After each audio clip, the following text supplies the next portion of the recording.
What do we have here? God, here I thought we were special. Fellas, this here's Bagman. Hangman. Whatever. What the hell kind of mission is this?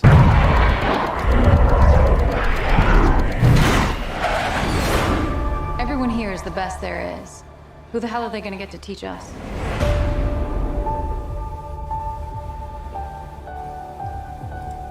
Captain Pete Maverick Mitchell. Let me be perfectly blunt. You are not my first choice. You are here at the request of Admiral Kazansky, aka Iceman. He seems to think that you have something left to offer the Navy. What that is, I can't imagine. With all due respect, sir, I'm not a teacher. Just want to manage expectations. What the hell? Good morning, aviators. This is your captain speaking. And we're off. Here we go. In 3, 2, 1.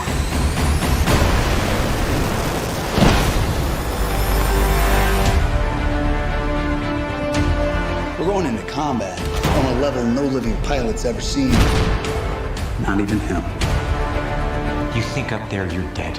Believe me.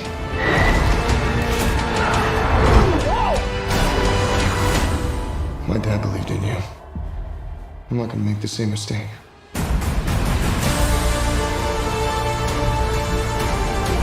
Someone's not coming back from this. Those are your pilots. Anything happens to them.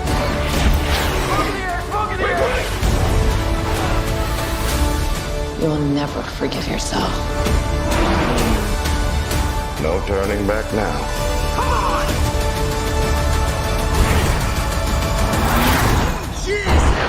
Having any fun yet?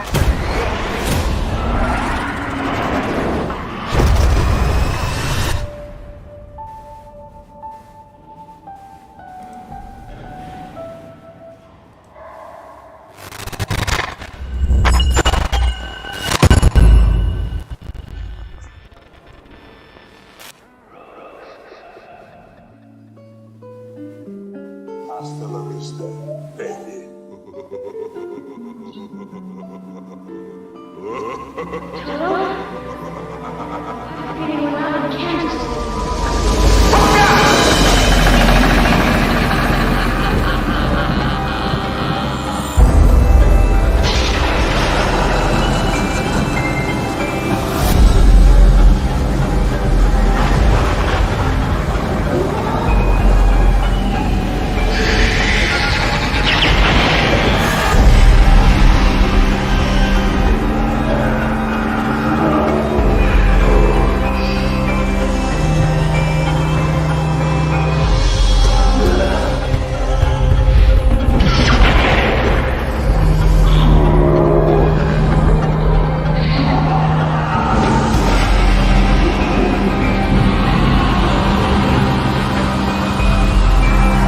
Fasten your seatbelts. It's going to be a bumpy night. Just push in here. Oh, fantastic. Is that so? Oh, hello, ladies and gentlemen. Sorry, I was just doing a little bit of a puzzle there. But welcome to Thursday night, 7:30 Quiz Arena Live fun. And here we are. The gremlins are out helping us along, as we say all the time on that hamster wheel. But it's not just those gremlins along here tonight. We also have special guests. So please join me in welcoming John Latham. Hello, John. How you going? Hey, how's it going? Not too bad. How about yourself? Woo! I'm off the gremlins at the moment, so it's all chaotic and fun to be had. But how are you? Fantastic. You're in a I'm very doing well. it looks like you're in an Adventure Time sort of world. Yeah, I love it. yeah, everything is fun. Everything is fun. It's Everything is awesome. Yeah, everything is awesome. Oh, that is an awesome mug. That's my Quiz Arena mug. There Yes, the Quiz Arena T-Rex. So known T-Rex. for it's going in and out of dimensions as we speak. It actually is a good call to your Instagram handle. I wanted to call that because when I was in there, and people might see the thumbnail and think that it was a joke meme image, but no. Yep. Your Instagram account is John Latham at what was it? Oh, sorry, .jpg. That's it, yes, Yeah. johnlatham.jpg. It was up there all prepared, and then the gremlins made sure it didn't work. No, Now, at the that's moment, okay. we have got a lot of internet connection problems. I'm just currently getting told that we've got an irregular amount of problems with the, I know, it's telling me kilobytes and hertz and all this sort of stuff, and I'm going right over my head. But it's telling me that there is problems with the connection. So I do apologize, everybody out there in the chat. It's already going off, but we're not the only ones here as well, and the people out there in the chat. But Rhiannon Elizabeth Irons, you're here too as well. How are you? Oh, of course I'm here, darling. I'm always here. Everyone's got their mugs happening. I love to see it. Good. What's that mug, though? Oh, you should know this one. I do. Made sure you got one sent out to you. I certainly do. Exactly. And not only you, but the other Patreon members as well. Yes, this is a perk. So get under the cuppers. Get it? Cuppers? Yeah, that was your bad dad joke. Ah, I love it. You know what? If there's one thing I like to do, it's dad jokes. And even though I had the badumtsh set up before, there were sound problems galore. So do tell us as well if there is an echoing problem, if you're not hearing the audio from some of the games we're playing, or more importantly, the stingers, am I right? So yeah, let us know that if everything's going on out there, because we do have a whole bunch of games to play tonight. But before we get into games, I would love to have a talk with John out there, because John's an actor, and he's also like an international actor as well. So he's over in America, he's over here in Australia, back and forth. And I think you're about to head back on over, aren't you? Yeah, I'm about to go back to Vancouver, Canada, actually, in particular. So yeah, it's about 10 days away from going out of Vancouver. So yeah, it's a totally different world, and at the same time, it feels the same. It feels opportune that I should say sorry for that then. Yeah, no, that's okay. No, I've been sort of acting all over. So yeah, so now that all the COVID stuff's kind of settling down, I can been living there for about 10 years. So we can we'll spread our international legs again. Yeah, which would be really, really good to do. So yeah, awesome, fantastic. Well, is there something out there that besides your Instagram account you'd like to plug? Is there any other social handles or anything like that? No, that's look, there's a couple things out there that you can find on me, little bits and pieces, but yeah, no, that's just, you can follow my Instagram if you want, and yeah, that's me. I'm pretty low key. So, but thank you though. No, it's good. It's good. Even any things that, like, I usually ask people about their guilty pleasures. Do you have any guilty pleasures that you particularly like going to? Like guilty pleasures, I have some guilty pleasures with like food and things. That's like, you know. Oh yeah, we haven't had food before. What's a guilty pleasure food based? Oh, like I think the greatest inventions ever are just meat, cheese, and bread. Like I think there's so many combinations with meat, cheese, and bread. He was me thinking like a chocolate eclair or something like that, but like a proper one from France. But no, you're just like meat, cheese, and bread. I do have something that's really kind of a little bit off center, but I had it after a friend convinced me. And is you take blue ribbon ice cream, like actually like vanilla punnet ice cream, and just put that on fresh white bread, and you have like literally an ice cream sandwich, like an actual ice cream sandwich. And I was like, nah, this is not a possible thing. I feel like we need to have like a disclaimer before this and warn any parents out there, like, you know, if your kids are doing this, going and getting ice cream and slapping it on bread, at least they're eating their bread, like, you know. Yeah, exactly. But the double up of sugar, carbs and their dairy. That's it. Bread's good for you, isn't it? Yeah, exactly. Yeah. Get them fixed early. Exactly. No, I was always one. I was one of those weird people who, like, you know, for some reason, like frozen bread. Like, you know, for some reason, there's just something cathartic about snapping frozen bread. It's like, you get all the sugary goodness as well with that. I mention sugar a lot of the time, just because it's snuck into everything really. Yep. Because it was the same way as in, like, you know, niacin was another thing. It was a B vitamin that a lot of people didn't have access to and were suffering from certain ailments as a prolonged thing of not getting it in their system. So they put it into everything. But now we're getting this sort of problem with liver or kidney. I can't remember which one it is, but yeah, it's the same problem, just reversed. We're having too much niacin because it's in everything. It's a similar sort of thing that we don't really acknowledge, that sugar is in everything, like breads and everything, because it's companies want you to buy their things, and if you make it sweeter, I mean, you're going to want to have it. Why do you think? I remember this, like, there was this interview with a guy that was like one of the first people that ever sort of like had all those pigeons on top of the New York apartment buildings, like had all the pigeons coming back. And this interviewer was like, oh, how do you get them to come back? And he goes, oh, simple. I put sugar in the water. And I was like, oh, if that isn't the most accurate thing to human life. That's it. Exactly. Just put sugar in the water. Yeah. It's like blood to sharks. Yeah. I saw a video of someone the other day, and I think he pulled like a shopping cart or something up from the bottom of the water. He was on the set of a boat. It was just like, oh, I like this, trying to throw it up onto the boat. This massive shark then came and grabbed the like side of the boat, and it was just like, Jesus, jumped into the boat. Just like, wow, talk about close calls. You know? Yeah. And then I was just imagining putting all of the funniest home videos like sounds. Did that boing? Whoa! Like, you know, yeah. Which I had all of them set up. They're all ready to go with hotkeys and everything. But if I press the button, nothing will happen. It's unfortunate. Oh well. And next We time, can make sounds. We can just vocalize them. exactly. Yeah. I'll just go make my fart noises and look around and to blame somebody else. But we do have a whole bunch of people out there in chat. And what's happening out there in chat? Already it's going off. We can see there's Kate Miller, Phil Robinson's return, says, Lux Voco. What are people talking about there in chat? Oh, there's a lot going on. A lot of people talking about their guilty pleasures. And look, I'm not going to lie, I may have just slipped a guilty pleasure for food in there. For me, we all know that I love to cook. My guilty pleasure is a homemade cherry pie. Something that I'm going to have to teach you to make, I think, Mr. Lovegrove. A cherry pie. I'm a terrible cook, but I'm a great consumer of the baked goods. Especially, that's what it's like chocolate eclairs before. Cherries are awesome. I'm one of those weird people that, like, you know, when I went to Belgium, we sampled all the beers and everything like that in all the different places. But I really liked Kriek, which was a cherry beer, which was weird, but, like, you know, kind of nice. It was more like a wine than a beer. It was sort of like a fizzy wine, but, like, you know, everyone has their perks. And yeah, I'm down for anything cherry. So if you have any other perks out there in the chat, do let us know what culinary delights that you like. It doesn't have to necessarily be pastries. You can have any sort of things. One of the things I didn't try when I went over to England was a spotted dick, and I just thought it was opportune. So if you do want to see that, I guess you should get amongst a dick about the world. I am genuinely upset that you didn't try it. I know, right? I tried to go out of my way to try all the other things, but that was... It just means I've got to go back, Ree. We've got to go back. Okay.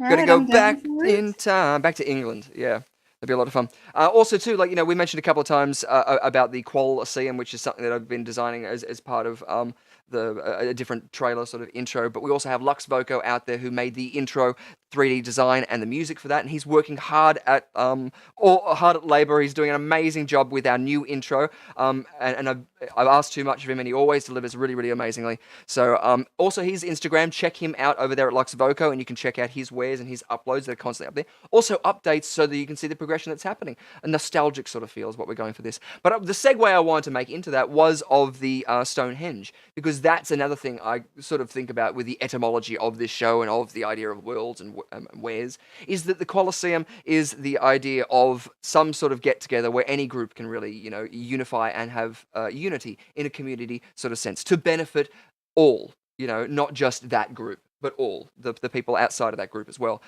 So one of those sites obviously being the megalithic site of Stonehenge. But if you aren't familiar, there was a megalithic site reportedly in Mullumbimby in New South Wales.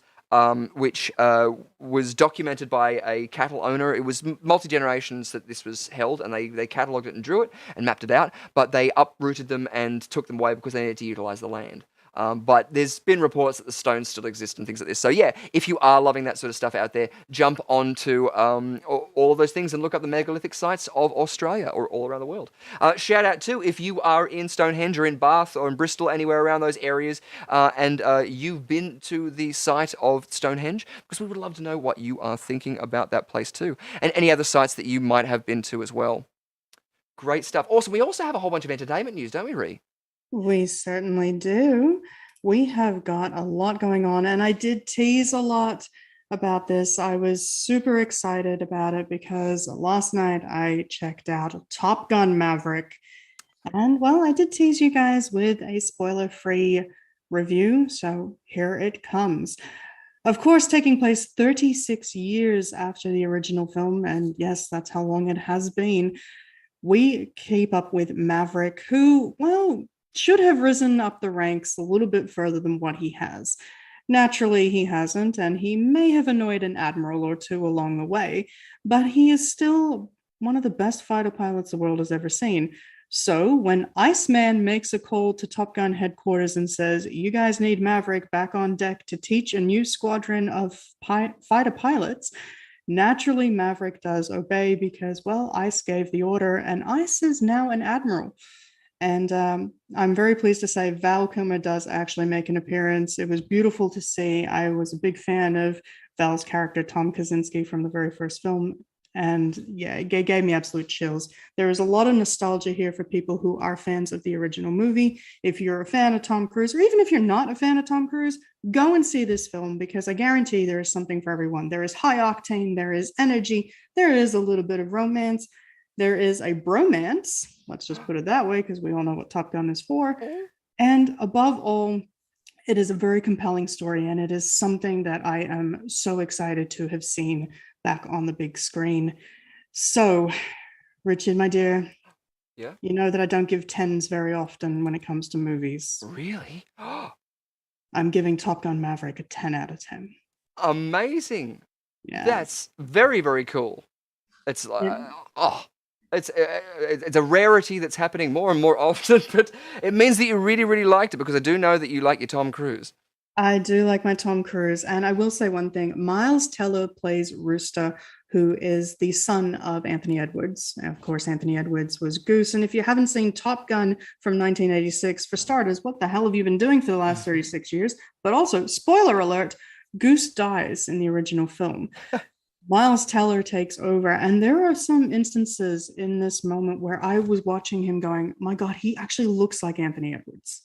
Yeah. Little mannerisms and things like that. There is a lot of nostalgia. I don't know if you guys can actually see it at the moment, but my shirt does read "Talk to Me, Goose." So I'm breaking out the Top Gun on my Top Guns for the night, and I've just got to say, go and see it. This is what a summer blockbuster is. Forget Marvel, forget superhero movies. This is the summer blockbuster.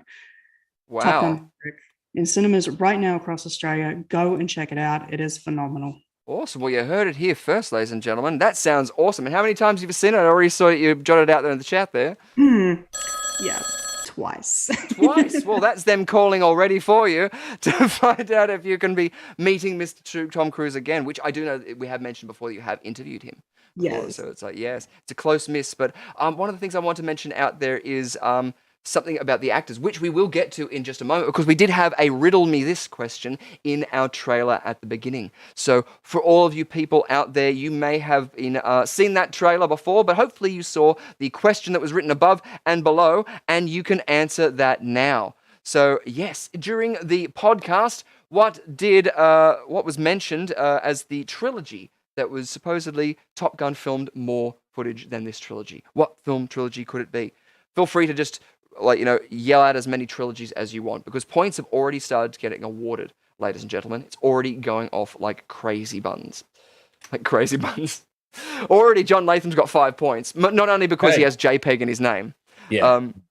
Is it Lord of the Rings? Am I allowed to guess it? Is it Lord of the... you can absolutely guess it. Yeah, totally. We have the people out there in the chat as well. If they haven't gotten in there as well, we've got to mention about Jennifer Connelly is in everything. I know, and Jennifer Connelly's amazing. I mean, not only, what was it, the Labyrinth? That's a personal favorite of mine that she was in. But Requiem for a Dream is another one of those movies that it's it changes you. And so there's that too. Beautiful. We've got another mention out there of the Star Wars trilogy by Phil Robinson. Beautiful. Any other trilogies you'd be thinking? Because Lord of the Rings was another one that was mentioned up there too. We've had mention of Star Wars. We have had mention of The Godfather, and Ghoulfiends. Thank you, Adam. Threw in Back to the Future as well. Yes, Back to the Future.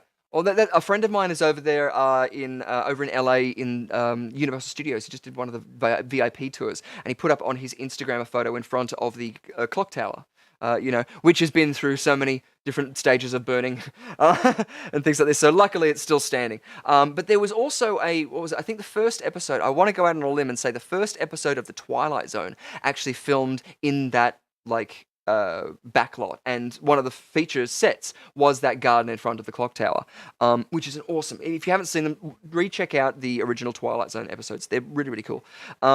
Steve Maresca coming in there with the Cornetto trilogy. No, it's not the Cornetto trilogy, but fantastic shout out there to Shaun of the Dead. What was it? At World's End and Hot Fuzz, which I don't know. I think that Hot Fuzz is one of those ones that you can put into a category as perfect films. I loved it. Sweet. Well, let's have an answer. Let's find out. I guess it's the best thing to not only see it. So what was the one that you said, John? Lord of the Rings. You said Lord of the Rings. Awesome. Lord of the Rings. Beautiful. I just went, what is the longest trilogy that I think has probably had the most footage? That's it. Maybe The Hobbit. Did you see any of the special features? I know that Return of the King had like 4 DVDs. There was Like it had all of the footage that they'd reshot, Yep. and there was moments of Sauron, of many colors, I think it was. I think my favorite movie trivia ever was that he'd won the Oscar for Return of the King. Like he'd won the Oscar for like Best Picture, and he still had one more shot to shoot. So the movie had premiered, but he needed one more shot to shoot, which was just like skulls on a road or something like that. And he shot it after he's won. He's probably the only person that's like had to do an extra pickup shot for a movie that had already won an Academy Award for Best Picture, just for his extended editions. It was like this one shot was missing. So I was like, oh, that's pretty grand. Yeah, that's insane. I do love those. With his Jurassic Park as well has a sequence where there's one frame of a 3D model of a raptor disappearing in the mouth of a T-Rex at one stage, which is still in theatrical cut. If you buy a DVD today, I'm pretty sure that you'll be able to go through frame by frame and watch it. It's like right at the end, it's the last sort of like grab as Sam Neill is facing down with them. And Golfiends is asking, has Tom Cruise done a trilogy? From thoughts, I don't think he has. It's a good question. It's a good trivia question. How many trilogies has he done? 0. I don't think. Oh, You're right, Rhiannon. You should know that. What was that, John? Would Mission Impossible count? Because what is he up to now? Mission Impossible. Yeah. 12.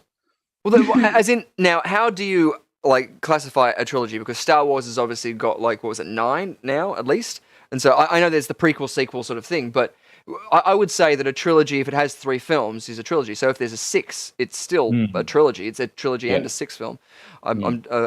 Sexology, is that it? I don't know. I'm trying to be PG here, but I feel like Latin or Greek is getting away with it. Oh no, I'm giving some people some terrible outs. Beautiful. Well, let's find out the answer, because I do have a cut from the podcast here. So I'll be able to find out from Miles Teller on the Commode and Mayo podcast what the answer is. I mean, I did more hours of ADR on this film than I've probably spent filming entire movies. And I think it's been said now, we captured more footage than all 3 Lord of the Rings movies combined. Wow. Yeah. Nicely done. So you're right. Yes, points and confetti. Woo! Nicely done. Beautiful stuff. And again, someone else who is going to be here as well is someone who has rejoined us many, many times before. You've seen his amazing work in the intro, in the outro, in the music, and every other department, also his Instagram. Please welcome Lux Voco. G'day, Mick. How you going, man? I know. Right as that, he's muted his mic to be polite, but I've forced him into the mic. I'm here. Yes! Hello, Yay, back. welcome! Yay. He's back, ladies and gentlemen. Look out! Good, so we Yes. have, yes. I don't know if you're a returning champ, but we're going to be having you here because we've got confetti and all, and your sad confetti. I know, at the last minute. I have so many gremlins tonight. But it's so good to see you. How you been, Mick? Good. Yeah. Awesome. Doing my thing, staying busy, staying creative. You know me. That's the best way to be, I think. With some new uploads as well out there, and I can see that the new intro is looking fantastic. It's looking really, really cool, and people are going to getting there. Oh, it's looking absolutely amazing, and I'm sure that if they saw it with some of the rough cuts we've been sending back and forth, they'll be getting the nostalgic tringe as well. If not, we can ask someone impartial who hasn't been building any parts of it. Rhiannon, what do you think of the new intro so far? I am absolutely loving the new intro so far. I'm getting so much nostalgia because it does scream my childhood. So you guys, I think you know me a little too well. Yes. Now I kind of just want to get a sound grab. Stinger, if you guys didn't see it as well, why not let's show it off again? Because, I kind of want to do it. Babe, stop. We've dropped. We've dropped. Oh, dear, my pants are down. You can see everything. It should Under the still... covers, my dear. Under the covers. Yeah. Gremlins. I've got spinning wheels happening here. I got spin wheels happening too. It's not receiving anything, but it's open and it shouldn't auto stop. So I'm really hoping it's just going to say reconnect. If not, my Streamlabs hasn't told me anything, but the connection's been really, really bad all night. Yeah, so sorry guys. The gremlins. Yay, but Phil Robinson's still here. Yeah, if you can still see this, so sorry. We thought we were down, but we're obviously not. Yay, wiggly arms! But like I mentioned last week, this is the sort of stuff that you get to see on a normal TV show. This would be the sort of things that would be happening on the set when a technical problem happened. Let's say a light stopped working. Like one of the first shows I ever did, a Parcan light fell from the lighting bar and smashed right next to me. So yeah, this is where you get to see all those kinks and ins and outs. I'm watching my thing sort of stutter and going, so I'm assuming that it's going to be very slow.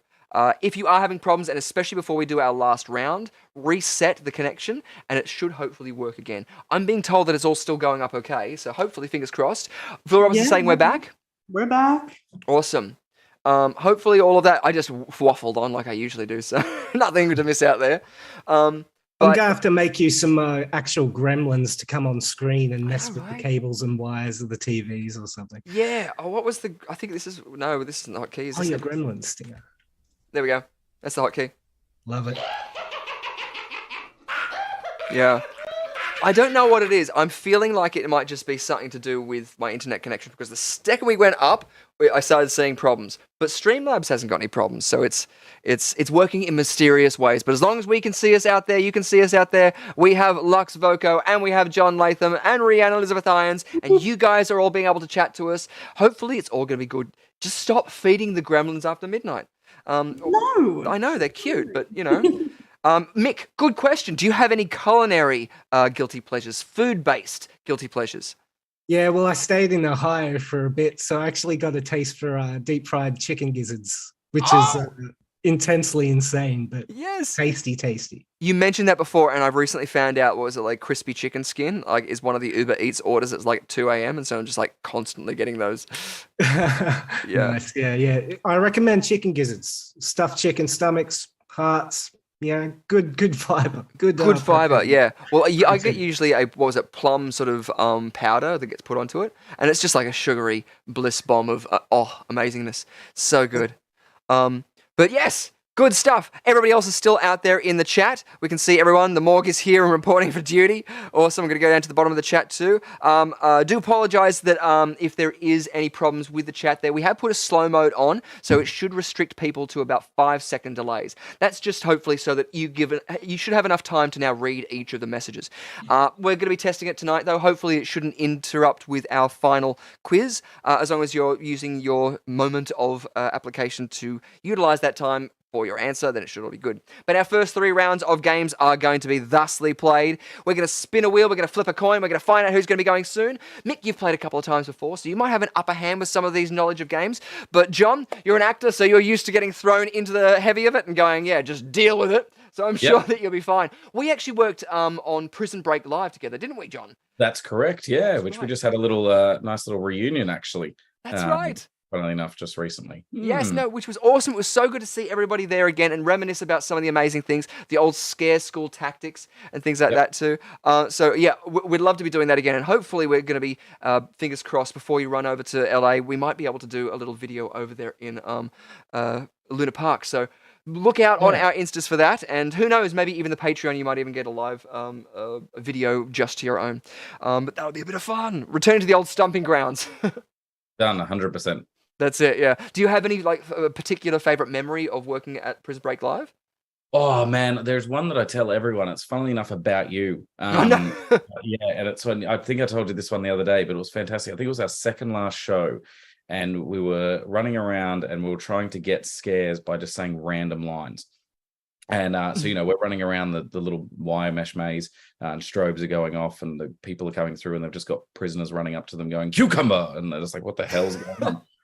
So then somehow that birthed into movie lines. So I remember being like running around as an insane prisoner, being like, "Marty, we got to go back to the future." And the people just like, "What did that day I just quote Back to the Future? Like, what's going on?" But then, yeah, there was this really scared 8-year-old kid, and he was the front of the line, which he just should never be at. And we get told, obviously, when you go down the thing, we get told, "Oh, hey, this person in line's kind of really freaked out," and it helps scare the rest of them. So yeah, we got told this kid's like really scared. And you were there's a section of the maze that's just this super long corridor, and it's the only way. You just have to walk straight towards, and you always had this best scare where you'd stand at the end of it, and you just time the beats with the strobe lights, and you'd end up being like from all the way back right up in their face. And you saw this kid, and it just is probably proof of your improvisational genius. You ran straight directly, skipping every strobe, smack banging his face, and you just went, "Yes!" The kid shut down, fetal position, couldn't move, had to open up the emergency exit to get him out. But yeah, no, that's definitely always been, that's a core memory up there now. That's so good. You're a wizard, Harry. That's it. Any kid would be frightened to know that they're a wizard at that point, I guess. Yeah. I don't think that kid will be able to watch Harry Potter again. No. I remember, yeah, we used to have tallies back there about how many, like, you know, wet pants we'd have. It was, so good. So for those of you who aren't familiar with it, Prison Break Live was based on the TV show Prison Break, and it was literally a maze with all of these sort of like wire fences which you go through, and there was about 8 to 10 actors within there, all with blood and gore effects and strobe lights. As characters to either help you get out, some with doctors and nurses to help you get out, or security guards, and others were inmates, like most of the time we were, insane patients. I remember a lot of the time you were in the jumpsuit as an insane inmate in the white jumpsuit. Also, everyone got their hair shaved. I was luckily enough able to keep all this and grow a goatee and smile all the time because I was, I was Teabag. Who was like this awful, like one of the worst crimes in there. Not necessarily a physical sort of guy, but he would always have the ones following him around. You hold on to or whatever. Yes, I'm trying to put it in a PG sort of term so that we don't go under the covers. Sorry. But you can join us and find out everything if you come onto Patreon and the under the covers tier after this. But yeah, no, thank you so much because that is an awesome memory. Because I remember there was so many times. I remember you and Scott as well used to do the climbing on. Like one would do a scare from the top and one would do a scare from the bottom. And it was again, like you said, you had to go at the end of that. It was a T. You had to get out that way, and there was no way back. Because everyone was walking with their hands in a line with their hands on the shoulders of each other. And that was great because most of the time there was no way to get out. It was an over the top and underneath, completely like that. But playing with that sort of sensory deprivation was brilliant too. And I don't know about you, but did you get attuned to the strobes? So 100%. And you could see normal, and like the smoke machines and everything. You just like, I remember the first time going in there and you'd come out and you're just like, I can't see a thing. Like, what the hell am I meant to do? And then, it just changed to by the end of it, you were just like, I can see everything. Like your face just got like, everything was clear. I guess. Yeah. Yeah. It's a great idea. Like, because everything is that idea of frequency. Even Tesla, when he came to the idea of the reciprocating, I can't remember what it was. It was this little like engine. It was only about like this big, but he put it onto a foundational beam of the building that he was working on in the basement. And it literally started an earthquake around like, the whole area, and the police arrived and he was like, shit, I got to turn it off. But it's that idea of rhythm and frequency is something we all as organic creatures have and use and manipulate. So that age-old technique of just trying to find someone's rhythm is the same sort of thing with anybody. Whether you're trying to make a friend or you're trying to make an enemy, get onto that same frequency of them. So awesome, great time reminiscing there. And all the blood and gore effects as well, which we had Cameron Dunn on there, who we were talking a lot of times about how you make the quick sort of blood effects. And we always used to go off a lot. I know you love the rigid collodion. A lot of scars. Oh man, I had it do big eye ones down here, and it would just sort of. I think I ended up getting. I remember like after like 6 months of doing it, I actually had almost permanent lines because I just kept doing it. Like that was your feet. It was like clown makeup. Like that was my one. So I was like, okay, I'll do this all the time. Yes. And then in the mirror, and I'm like, oh wow, I'm just getting this permanent red line starting to pull down my eyeballs, but. That's it. Yeah. Phil Robinson actually just mentioned about the hand from Teabag. There is a photo, I think, on my Facebook of where I did the hand, because at one stage he gets his hand cut off. I think he cuts it off, but he tries to sew it. He gets a vet to sew it back on, and it's slowly just rotting on his limb. Yeah. So I would go into it and then have this rotting limb, and it would slowly get days and days more gross and more gross. But yeah, there's a photo on Instagram with that. I do remember that. That was great. And he's sort of like the hand out first. And just like, he's just running at them like this and just like doing like stuff. Right. Yeah. Or trying to make the makeup look so that it was like a compound fracture. I really wanted to make it look like this straight bit was actually bent. Like some of the amazing artists out there. You also used to do an amazing broken nose. You used to be able to have like a broken nose across the top. And I always remember looking at it going, oh man, that looks so graphic. Like, because that's it. Once we learned how to do stuff with bruises, you learned about how to do body contouring. So you went, okay, now we can do swelling, like, around an area. And so it looks like it's swollen. So therefore, if you put more blood or concentration where it's coagulated, it looks like it's like separated from the cartilage, and you've got that break filling up in between there like a expandable foam. It's gross. So much fun. The principles of things. That's how we get a chef's kiss. But anyway, we digress because we also have so much entertainment news. We've also already heard about Maverick out there, and we've heard our riddle me this question, but there's probably so many other things out there. Ree, is there anything else out there in entertainment news that you'd like to let us know about? No, of course there is. You know that I always come prepared. Yay! And what better way to come prepared than to drop some more Tom Cruise news? Because this week, Tom also had the pleasure of dropping the latest Mission Impossible trailer. So for those of you who are counting, we are up to Mission Impossible 7, which will be called Dead Reckoning. The trailer is available on YouTube for you to check out and will be available hopefully around about this same time next year. So it looks like I'll be joining another cruise next year. Nice. You'll be cruising all over the shop. Awesome. The Quiz Arena cruise. Oh, let's get a ship. Anyway,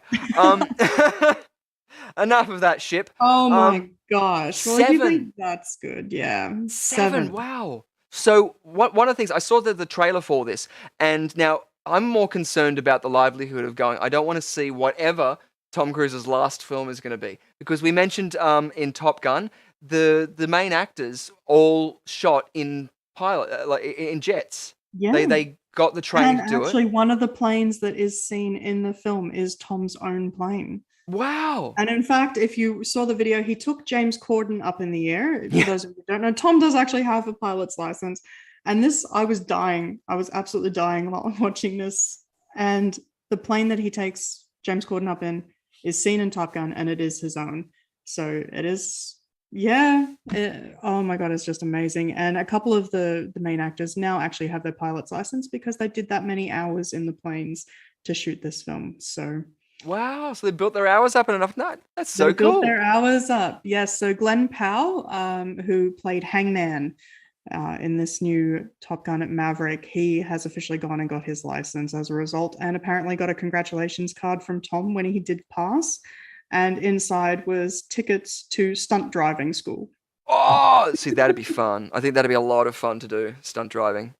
Yeah, you'd That'd take be my so car cool. out with the turbo. Yeah. Yeah.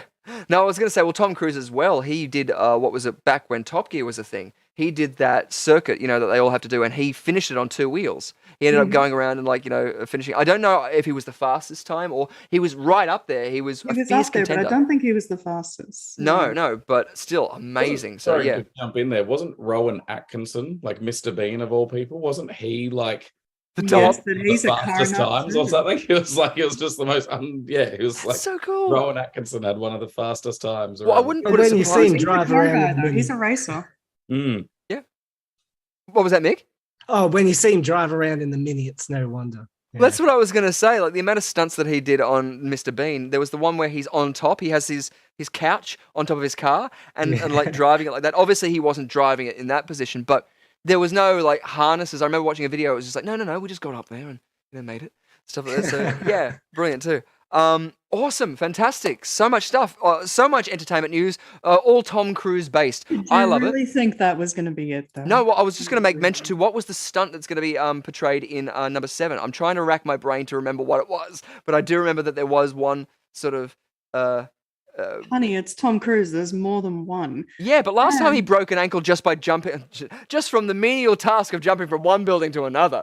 You know? It's just something we do every day. You know? Exactly. When you're late for a bus and you're gonna. But they kept it in the film. I love that, and I always love in a fight scene. There was a previous Mission Impossible film which was done in a parking garage, and anytime that they incurred an injury, they kept that in the choreography to prolong the fight. That was really, really cool. I love that. All of these films. I mean, the last Mission Impossible was brilliant. But what was the stunt that's going to be in this one? I'm trying to find it. To be honest, I don't know. I'm terrified because he's actually filming Mission Impossible 8 as we speak. 8. So there's more of Ethan Hunt to come. And it looks like we'll be getting quite a few summers of Cruise in the next few years. Nice which, cruisy yeah, I'm summers. all excited for. I think it's great that he's back out there. He's making films that people are enjoying, and go ahead, go see them. Regardless of what you actually think of him, you can't deny that he's at least entertaining. Yeah, exactly. Beautiful. Very, very cool. 2 Tom Cruise bonuses for the 1. So there you go, ladies and gentlemen. Getting the exclusives here. Wow. So yeah, we're going to be looking out for a couple more of those too. Beautiful stuff. Awesome. So yeah, let's have a look at these games, shall we? Let's go into some of the games. Now, we do have some audio problems. I tried to fix in a new voice sound box that was going to give us some options for that, but it doesn't seem like it's working too well at the moment. So I don't know if we're going to be able to do our music games. So we might even make up that if we land on Brittany the Toxic Avenger, it's a choice of any other game except for that. Same with Name That Tune, in fact, too. I guess those two sound games we may not be able to do. Every other game I think we're going to be okay with, but we do have a bunch of them. Someone just mentioned out there as well, there was the Winnie the Pooh, and I do know we mentioned that off air. Winnie the Pooh, yes. Winnie the Pooh is getting a horror treatment. Kind of going along the same lines as the Banana Splits did a couple of years ago. Talk about nostalgia overload with bloody consequences. Winnie the Pooh Blood and Honey has been rushed through production and is set for release at the end of the year. So, yeah, it looks like your childhood memory of the 100-Acre Woods and all its fuzzy little creatures is going to be inundated with blood, gut, and gore. Fingers crossed. It's going to be rated R according to my sources, so bring it on. Nice. Marnie Elton jumping in there with lol poo drop. Love that. I love that whenever I used to work as a clown, because after doing a lot of stuff at Luna Park, I ended up working as a clown and a host and stuff. Anytime anyone had Pooh Bear on their backpack or outfit, I was like, oh no, you got poo on you. I love doing that because their looks on the, good fun. The dad jokes always happened. If only we had the budumch, but we don't. I'll make you a badunch. Exactly. And it's a good, yes, awesome. So we can get it like here. Woo! Because that's also a good reference to the original Winnie the Pooh. Apparently, the first Winnie the Pooh doll was made. It was so scary to the Christopher Robin guy that he was like, nah, too scary. So they made him a different one. And that's in a museum, but it's facing the back. It's facing away so that you can't see it. So yeah. I'm not too sure, Gulf Fiends, but there's probably hundreds all around the world. Until I get the payments, they don't exist. Awesome. So let's have a look at their spin wheel as we bring it up there. So our games tonight are You Bet Your Life, Scene Stealers, Brittany the Toxic Avenger, Talking About Your Generation, Chrono Loco, we've got Name That Tune, we've got Frankenface, and we've got View of Attraction. We've also got the Leveler up there, and we've also got Spin Again, which is my personal favorite. Player's Choice means that the players get to choose. Viewer's Choice means that the viewers get to choose. And Team Jonathan, if you land on that one, then you are going to get 5 points. And Team Thomas, you're going to be taking Tom's points. Mick, if you land on that one, so you're going to be getting those ones. Obviously, if it's your spin and you land on the opposite teams, then you're going to be losing those points. So that's unfortunate. Good stuff. What else is up there? I think that's all well and good. Chrono Loco, though, has been up a couple of different times, and the reason why it is so large is because I want to increase its percentage of landing on it. Each week that it's not going to be up there, I'm going to be increasing that because gosh darn it, it's been too long since we had a good old Chrono Loco, and I'm missing the stinger. So we're going to increase that, and that's, I think, got a 13.3% chance. So it's a double chance of landing on that one than any of the other ones. Is there any one that you guys want to land on, though? Just looking at all those? I was interested in the Leveler. I'm not as familiar with it, but I can't pass up Chrono Loco. The Leveler. Yes, yeah. Chrono Loco. Awesome. Good. Chrono Loco. I know. Yes, no, you just reminded me. I've got to get the question for if you do land on the Leveler. It's a very, very hard question, and it's going to level the points, which really won't really do a lot for our first round, but that. Phil Robinson wants to see Name That Tune. So everybody else out there, actually, you'll be able to hear it, but not the people here. Actually, it might give you a good moment. We do have some problems with feedback. So what we may do is, wait a minute, let me think. Nope, still won't work. Sorry, I was just trying to do a little bit of a troubleshoot in my head. Thought I might be getting around it some other way, but I don't think it's going to work. But all sound-based games, unfortunately, even though they're up on the spin wheel, we might have to dock them off. In fact, I'm going to make it easier because we do have a couple of things that we've got to fix in this whilst we filibuster. Is there any more entertainment news out there, Ree, while I fix up the wheel? Of course there is. You know me. I've always got something up my sleeve.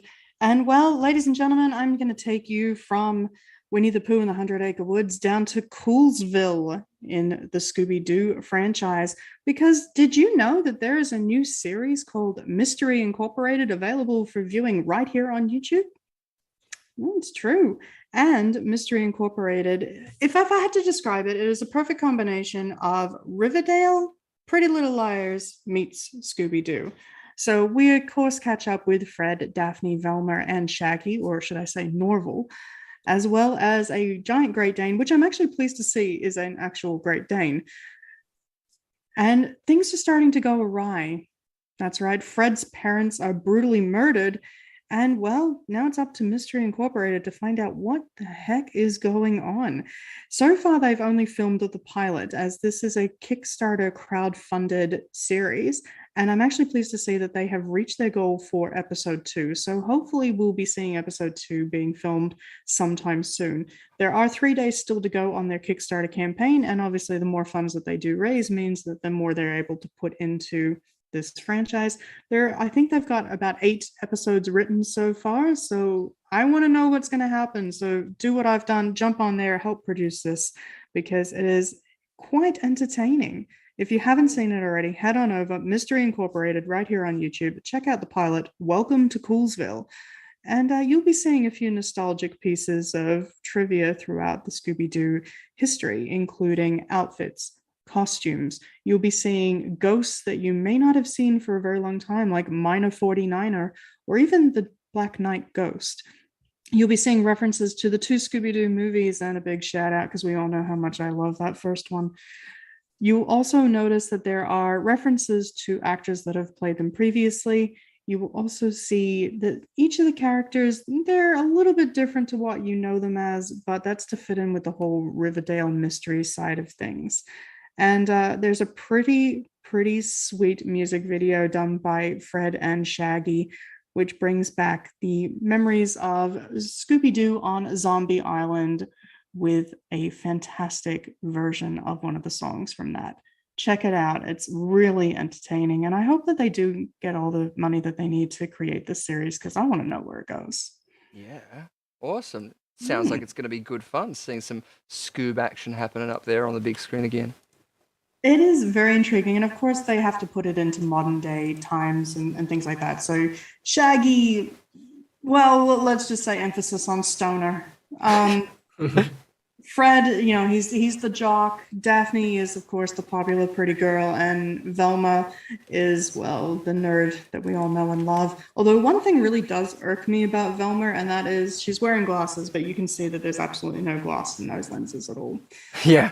And that just irritates me, but, you know, that's fine. It's still entertaining enough that you can overlook that. Beautiful. And awesome. For the record, guys, the Hex Girls also make an appearance too. So if you're like me, you're a fan of Scooby-Doo, the Hex Girls are in it. So we do get to hear that famous tune, I'm a Hex Girl. Oh, good stuff. A little bit disappointed, though, that we didn't get any Kenny Loggins in Maverick, though. Kenny did redo Danger Zone. He did? I saw a report that it wasn't, but was it in the film? It is in the film, and it is right at the start. Cheap Trick even make an appearance again. The soundtrack for Top Gun Maverick is banging. I've got the original soundtrack. I guarantee I'll be adding this one to my collection too. Lady It'll take Gaga your breath away. also makes an appearance, and Cool. she was headlining some of the music as well. So sweet. Yeah, it's epic. It's 80s. It's nostalgic, but there's also some modern tracks on there for new audiences. Beautiful, awesome. Well, some new news as well, I guess we might make a mention, because some people have asked in the past how they can contribute maybe to a one-off if they don't want to, haven't got the funds to be able to do something like a monthly payment onto our Patreon at all. But that, of course, you can buy us a coffee. It wasn't the link that was up there before as KOFI. Not that one. Yeah, so don't go to that one. I don't even want to waste so much time. But yeah, you can get yourself a mug over here, but you can also go and support us on Buy Me a Coffee. So over on the site over here, if I go over to here, this one, there we go.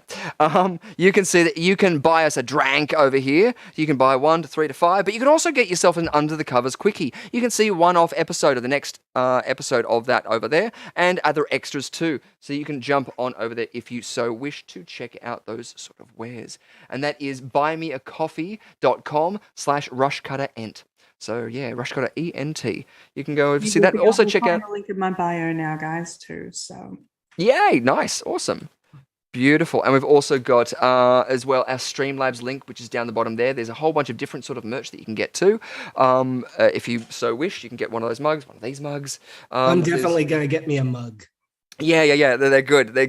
I kind of like this, the whole thing. It's very shiny, it's very nice. It's accommodatingly good, and it fits tea well.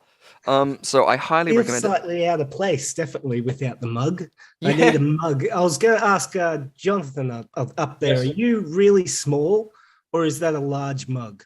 It is a very large mug. Ah, okay. Fit for only a T-Rex can do. Actually, the story behind this mug is I was at like a time zone, and this one was like if you won like 500 tickets, you could win a mug like that. And you'd probably have to spend like $500 on games to get enough tickets for it. But I was like, I wonder how much this is online. It's like $10 off eBay. I'm like, there we go. That's what I'm looking for. So Perfect. Yeah. Perfect. That's the way to go about it, I guess. That's it. I love it too that you're in the office. So you're going back to work. It's good. Yeah. Double tasking, multitasking. Good stuff. Cool. So we've got Corona Loca, and did you mention one, John, that you would like to land on up there on the spin wheel? I'm sorry. Like, I mean, I enjoy the one that says Team Jonathan. I think that's the competitive. Yes. Like, make it a short game and just keep landing on that one. I thought you might like that. Well, once it does land on it, we do have to get rid of it. So yes, it's going to be. No. Up there. I know, right? Unfortunately, we have locked out 2 of our sound-based games until I work out whatever that issue was. We had it there for a while there, but uploaded Twitch and it did an update, and it was just like, warning: all of your sound is now messed up. So I had to restart everything. So that's why we went late tonight. But we are going to jump into games now. So beautiful. Let's do a flip of that coin to find out who is going to do it. Now, last week also, I noticed that it wasn't visual. You couldn't see it. So now I'm going to... It's not that one. That's why I put that down at the bottom. It's... which one? Where is it? Coin flip. Another coin flip. That's the one. I'm going to put it up so that you guys can see it. And John, you're our guest tonight, so would you like to call it? Which would you like, heads or tails? I will call heads. Heads. Beautiful stuff. Here we go. Heads, you got it! Nice. So you're going to be spinning our wheel first, and it's going to be up for you to be winning all of the points on this one. Great stuff. Awesome. Let's go in there and hoping that you land on your one, which is going to be Team Jonathan. Woo! Yep. Let's do it.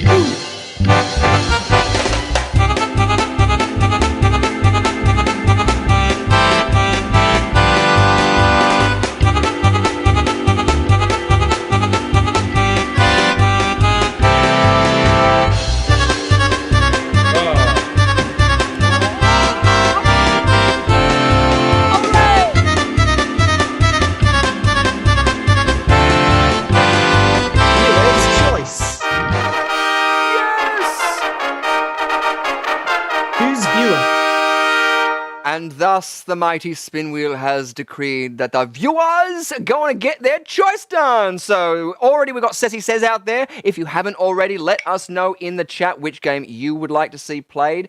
And we'll come back here and I can reset our screens and get ready to find out which game. So already the race is on. I do kind of like this because then it sort of goes active in chat. Now remember, because we do have a 5-second delay, that you will have that 5-second delay. So make your choice wisely as you enter it in. Already we've got one for You Bet Your Life. We've got Chrono Loco. We've got another one for You Bet Your Life. Gulfiends as well mentioned before, You Bet Your Life. Madame Macabre said bring it on for Talking About Your Generation. Got another one for Chrono Loco. So far, Chrono Loco's ahead. You Bet Your Life has also got one in as well. From someone who's never played the game, You Bet Your Life seems very scary. Well, You Bet Your Life is actually a very, very old game. I don't want to say that. I feel like I'm dating a whole lot of people. Polygamy, not in that way. I meant to say they're not married. No. Anyway, enough side tangents. It's an old game that was on TV with Groucho Marx called Not Talking About Your Generation. That's with Sean McAuliffe, and that's also a very fun game, and it's a lot more modern than the other one. But You Bet Your Life is an old game where you get to bet your points. So the points that you have down there, you can say, okay, I think that I'm really going to get this one because it's a sports question or something like that. Yeah. So I'm going to bet 7 points, all in. You only have to bet 1 as a minimum. Good. Yep. So far I think we have You Bet Your Life.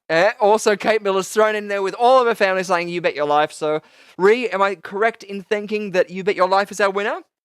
It is, yes. Yay! Even without the *5 for the Miller family. Oh, and very quickly, everyone, I did it in chat before, but I'm going to do it again. Happy birthday, Gulfiends, who turns 36 today. Happy birthday! Yay, happy birthday! Yay! Happy birthday! It's all now you can downhill really from hate me, Adam. Yes, exactly. Yeah, no. Well, it's a good thing too because we didn't tell him about this montage of baby pictures that we did up here. No, no, we're not that cruel. Not that cruel. Plus, also, I haven't got access to them. If I did have access to them, it might be a different thing. But whilst we're doing this filibuster, I'm also just going to go in here and remove our what was it? We're going to be playing You Bet Your Life. So I'm going to remove that one from our spin wheel as we go into it. So yeah, you've probably seen this before, haven't you, Lux? Yes, yeah. Yay! Awesome. Do you feel confident for it? Because all the questions are not only going to be based about talking about your generation, but also previous episodes, and you've been on quite a few. I have, but not confident whatsoever. So that's good. That's good. Awesome. Beautiful. And I've also just realized that I've got to remove viewers' choice as well because the viewers had their choice. So good stuff. But that's all right because the tops and tails questions are all going to be from previous episodes of Quiz Arena Live. So that's going to be homework that everybody else can out there. The 3 in the middle are going to be from Generation Baby Boomers, Generation X, and Generation Y, I think. Yes. There we go. Good. All that set up and ready for the next game. As we go into the game that you guys have been wanting to play because you literally told us it's You Bet Your Life.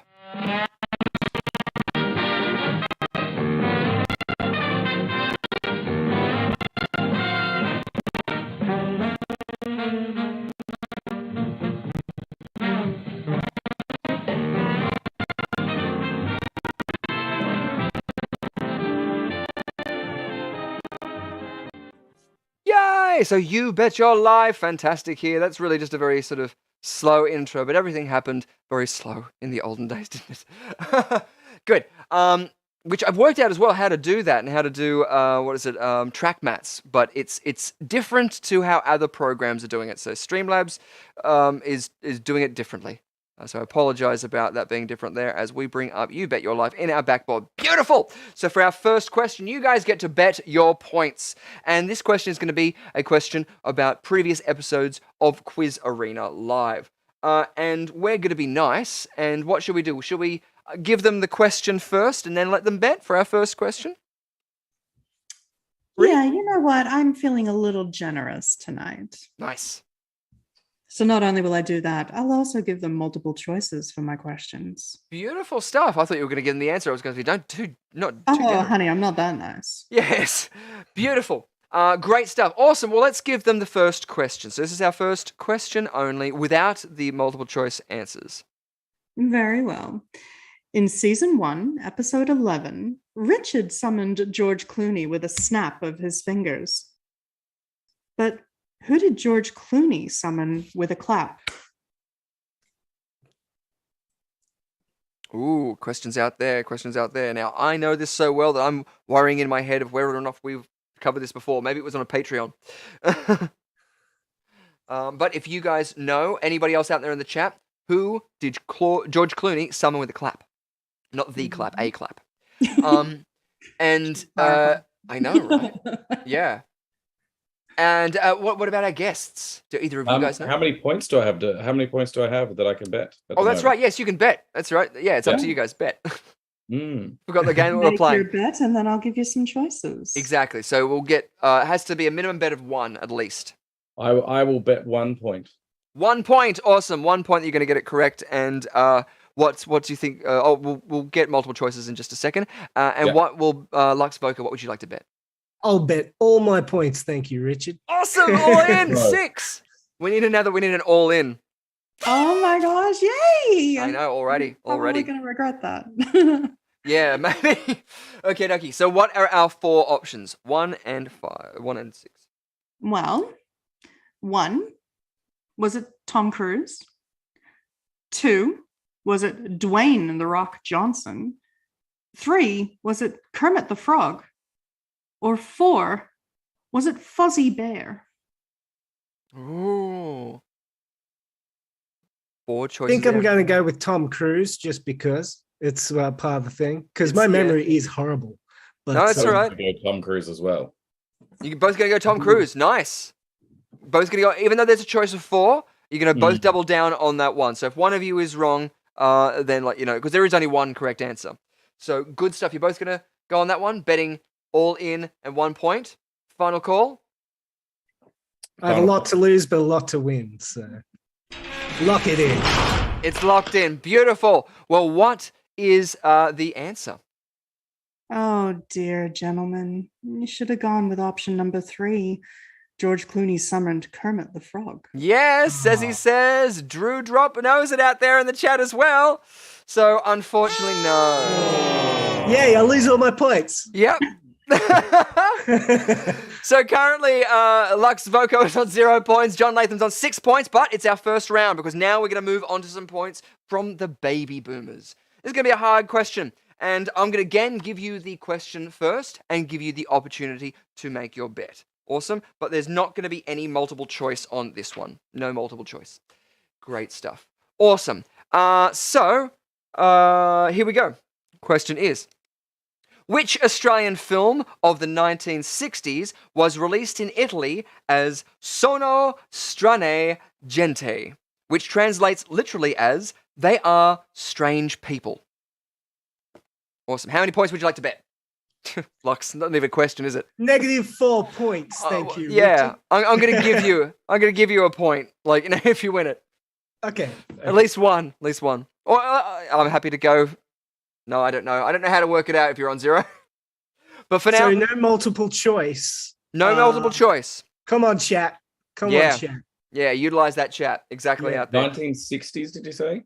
Yes. Which 1960s film? Australian film. And how many points would you like to bet, John? You got 6. I feel like I know it, but I'm Australian film from the 60s. I don't know what that was. I like it too, though. The people out there in the chat, they know it. Like, straight in there. Drew Drop and Says He Says knew it straight away. Gulfin Corona says they're a weird mob. Is that the answer, or do you mean us, Adam? I think he's talking about us. He wouldn't be talking about the people, like, there's that, like, patient-doctor confidentiality. He wouldn't be talking about the people in the morgue. And the interns aren't even worthy of that. So, anyway, how many points would you like to bet, Johnny? I'm going to just go with the 1 again. I'm going to play it safe. 1 point bet. Awesome. Sweet. And What are we...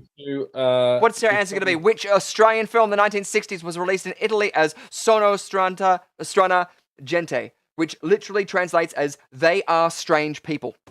Australian film, 1960s. I'm going to go with, I think I've got the year wrong, but Mad Max. Mad Max. Nice. Awesome. And Lux Voco, what are you going to say? I'm gonna ride on your potential success, John, and say Mad Max. Nice. Awesome. So both going with it.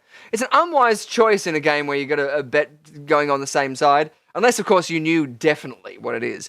Well, unfortunately, let's skip over a couple of pages and we'll find out. I'll read it out because I'm pretty sure I do know the answer and it has been mentioned out there. I'm just going to grab that thing because Phil Robinson wouldn't be saying anything naughty. I can't read what it says, but surely that, Ree, you're onto it. Yeah. Phone. Yeah, he deleted the message. But okay, he redacted it. That's a different thing. Yeah. Good. Awesome. Well, the answer is... they're a weird mob. Yes. So the people out there, they're a weird mob. Exactly. They are strange people. They're a weird mob. I was only born in 88. I know. So, like, you lost a point, and I'm going to give... attached to that point. Oh, yeah, no. Lux, you went on the same dying ship, so you're still on 0. Ha-ha! Awesome. Beautiful. Question number 2, as I mark this one off. Beautiful stuff. People out there are knowing their stuff. I feel more and more like a teacher every time I'm doing this, but it's good preparation. So, a Gen X question. This might be a little bit easier for you. Awesome. Which Australian action-adventure film... I realize as well we have betting as well. So this one is one where we're going to actually have to get you guys to bet before you know the question. I'm going to start with that one. So the first that you know, which Australian action-adventure film? That's where I'm going to stop. What would you like to bet? 2 points. Let's go for it. 2 points. Nice. He's betting 2 points in there. Beautiful stuff. And I'm going to say that you're going with the same ones because you don't have anything. So if you get this right, Lux Voco, you're going to get 2 points. So the question is, which Australian action-adventure film was retitled The Road Warrior for its American release? I'm going to go again with Mad Max. You're going to go with Mad Max. Yeah, this is definitely Mad Max. Nice. Awesome. Now, what was it? How many Mad Maxes did we have? Because we had Fury Road. Was it Fury Road? Was that 4? Yeah, number 4. Sweet. So there's quite a few. Tina Turner was in one. I mean, Thunderdome, Beyond Thunderdome. Beyond Thunderdome. Now, was that the sequel or the third one? That was the third one. The third one. Nice. Awesome. Beautiful. So it sounds like you guys know that. So if you are going for the one, are you going to stick on the one dying ship of going Mad Max 1? Ooh. Both betting 2 points. I'm going to say Mad Max 2, actually. Because say I'm Mad pretty Max 2? certain it was like, I remember seeing it on the thing. It was like Mad Max 2 ... The Road Warrior. And that was Nice. the one that like achieved like a bit more success than the original, I believe, for the US market. Cool, awesome. Yes, because it was retitled for the American release, this question is. Awesome. So, Lux, you're going with Mad Max 1, is that right? Yeah, for 0 points, thank you. Nice! Awesome! So, Mad Max and Mad Max 2. Well, the answer is Mad Max 2! Yay! Points! 1, 2. Yay! Awesome. Nicely done. Beautiful. And now our third question as we go on to Gen Y, as I mark it off like the good boy that I am. Awesome. Gen Y. Okay, this is actually going to be a lot I need harder. to read out Kate's comment only because I'm going to die laughing otherwise. Yeah. But she says, if you feel like a teacher, Richard, then maybe we should help. Good evening, Mr. Lovegrove. I hope you read that in the school child's voice. Interestingly enough, does anyone know the etymology of, not the word, but the practice of leaving an apple on the teacher's desk? I'd be wondering, I found this out to be really interesting, and nobody else does really, but anytime I mention it, it's to teachers, they're like, we don't care, because the practice isn't upheld. But if you guys know why... Is it the equivalent of like the whole an apple a day keeps the doctor away? No. No, okay. So like, no. No. Good, is it like a trust exercise? You know, is the apple poison or not? How much do you trust your students? Because take a bite out of it, teacher. Yeah, here you Ah! Yeah. Ouch. No, it's not. Although there is arsenic in apple seeds. Yeah. As in, like, you know, very small amounts that you would have to, at a high concentration, doing it. Like, you know, again, I'm giving bad advice out there to people.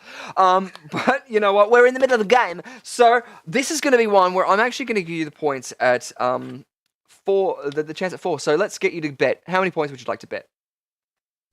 I'll bet 0 points. Thanks, Richard. Nice. Awesome. Well, I'm going to give you, 4 if you get each of these. Awesome. And how many would you like to bet, John? 2 again. 2 again. Awesome. So you'll get 8 points if you get all of these. Good. Awesome. So here we go. Your Gen Y question. Name the 4 Oscar-winning Australian actors featured on Australia Post stamps issued in 2009. Blah. I know, right? Yay! Good question. So name the 4 Oscar-winning Australian actors featured on Australia Post stamps issued in 2009. I know 3 straight up. I'm trying to think of the 4th one. Straight up.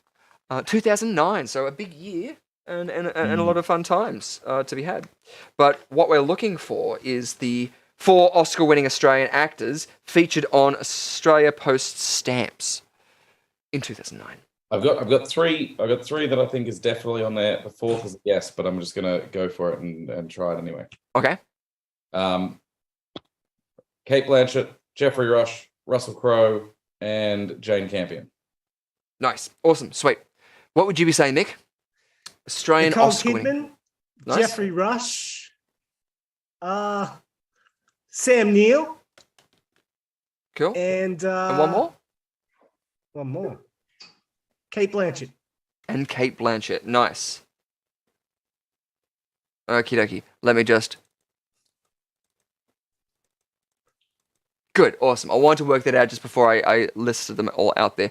Because you guys all got 3. The answers were Jeffrey Rush, Russell Crowe, Kate Blanchett, and Nicole Kidman. Between the 2 of you, you each answered 3 of those names. So you each got 6 points. Yay! Hey! Wiggly arms! Woo! Oh, I didn't time it right. There we go. Yes! I'm going to sound so naive. What did Nicole win for? I'm absolutely ignorant. The hours. Oh, that's right. She did. Nice. And if I'm not mistaken, I also think she won for Cold Mountain. I think she's won too. Wow. There you go. Nicely done. Beautiful. So that is all of our talking about your generation questions. Now we're going back to Ree for our last question, which is going to be another multiple choice question about Quiz Arena Live past episodes. And again, you guys get to bet your points. So how many points would you like to bet? Currently, we have Lux Boko on 6, and we have John Latham on 13. I'm going to go 1. You get 1 point. Nice. Ballsy. Good. And what about you, Lux? I'll go with 6 points. Please, Yes! Richard. All in! All in! Yes, I love it. So good. So good. Awesome. Beautiful. Well, Ree, what is our question? Oh dear. Now I'm really, really regretting this one, but here we go. Which past guest appeared in the opening credits of our Xmas extravaganza but was a no-show during the special event? I know. Your 4 multiple choice answers are Vincent Parfit, Chris Hardy. Oh, hold on. Forgotten others. No. That's right. They didn't show up, so it makes My sense. screen just froze, and now I'm genuinely quite concerned about my laptop. Oh dear. Oh, that's never a good thing. Yeah, so as long as you can hear me, it's all good. Yep. So what did I say? I said Vincent Parfit. I said Chris Hardy. Was it?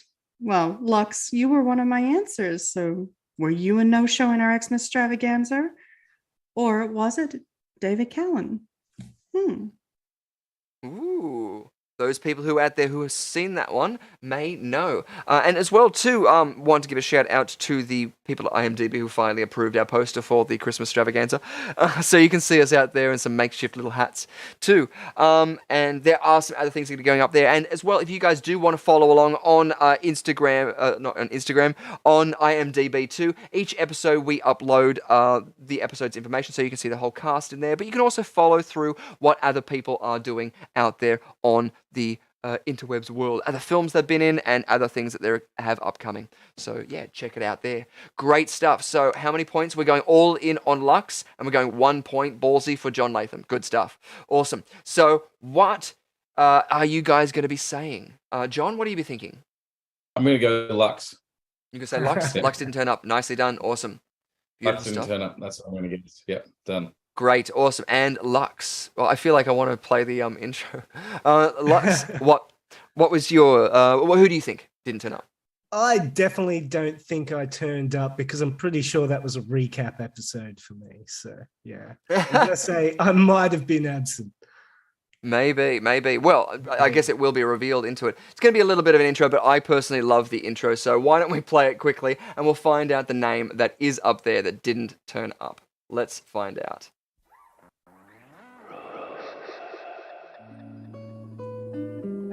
Hasta la vista, baby. Oh, maybe not. Maybe. Nope, no audio.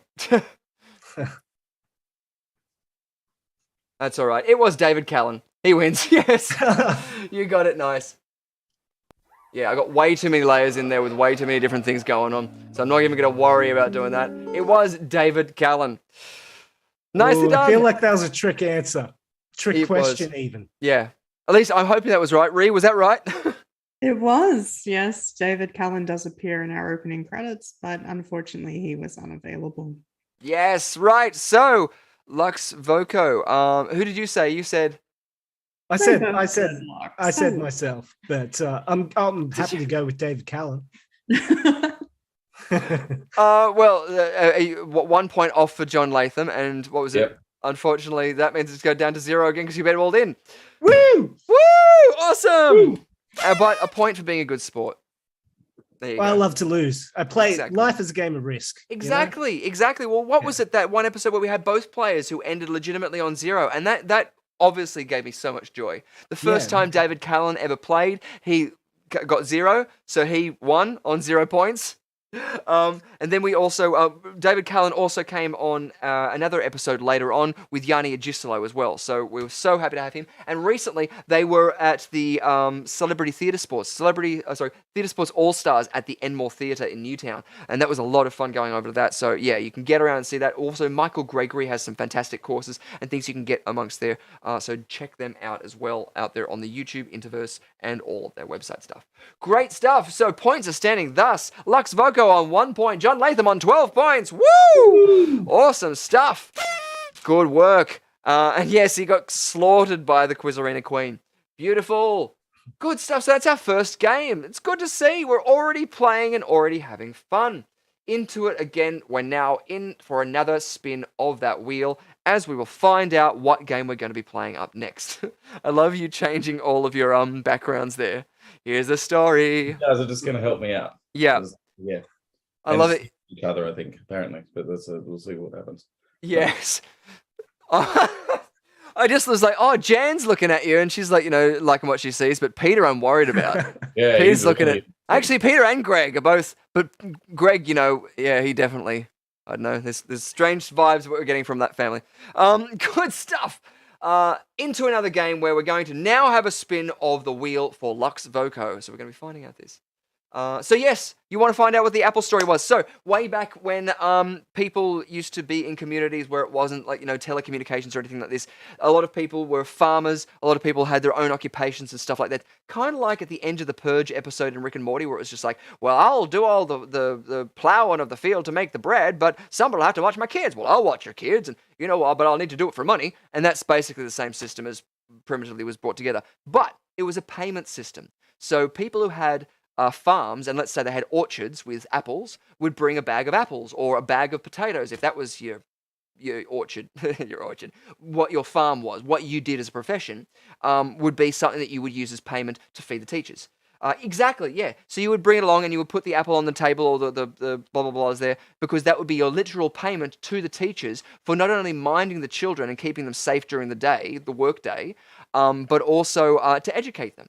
And it wasn't as we knew today, like, there's a board of education which you go and you have to follow the guidelines of the government or anything like this. This was much more like a community getting together and going, okay, this is what we're doing, and it was that unity idea. So it was a lot of we help you and we're going to respect you by feeding you, literally.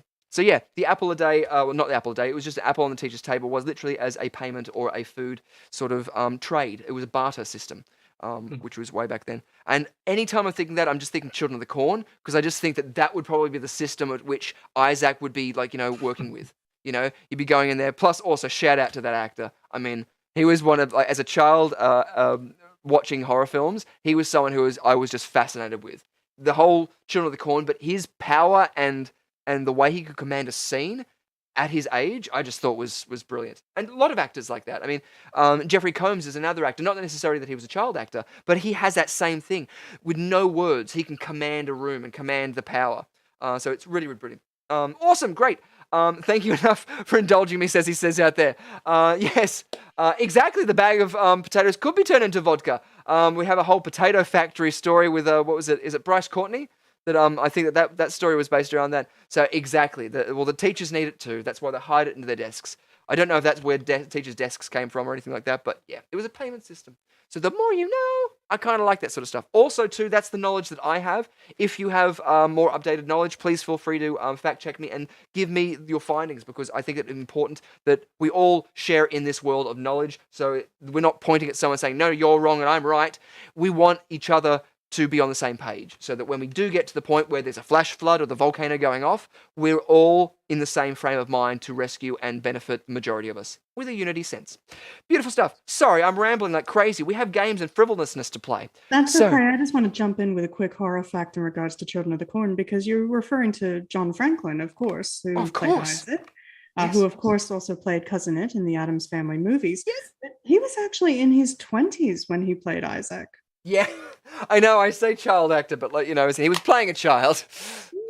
But that's kind of like the was it the Grease sort of situation? I mean, you've got 30-year-olds playing, or is it 17-year-olds? I mean, his performance was renowned, but also too within that you got like Sleepaway Camp, where you actually got 13-year-olds, and their performances are on the same par as any sort of commanding performance as well. Even a mute role of the lead female in that, the lead character in that film is, again, commands so much presence, and everything could just be in a look, and that's the majority of the time why they're cast. But it's so important that if you don't open your mouth, the commanding presence you can have, and that's that same sort of thing. So not necessarily age, but just commanding performers. Which, as well as something that I want to make mention to John Latham, because he was one of those people. I mean, once I saw that photo on Instagram, I was just like, yeah, that's got to go on the thumbnail. So I was like, whack that up. So yeah, I'll be changing the thumbnail now though to get the beautiful bearded face of Lux Voco up there as well though, the big bushly beard, so we can get a big smile up there. I'm thinking that the thumbnails is a good thing. Let us know if you guys like the thumbnails. If you're like, nah, we don't really care. I couldn't help but resist getting that beautiful Poirot sort of moustache that you had up there, John. So thank you so much. It was a second best mustache in Vancouver. Yes, exactly. Beautiful. Great stuff. Awesome. Well, let's go into a game because now it's going to be Lux Voco's time to spin that wheel. Now, is this one, you still want to land on Chronoloco? Yeah, let's go with Chronoloco. I love it. I love it. It's good to see, and it's always good to have fun when we're going to hopefully land on Chronoloco, because even though we've increased it should have a higher percentage to land on it now. So fingers crossed. Awesome. Thank you so much, Ghoul Fiends, for loving the thumbnails. Wiggity woo! Let's find out. Let's go. Wait!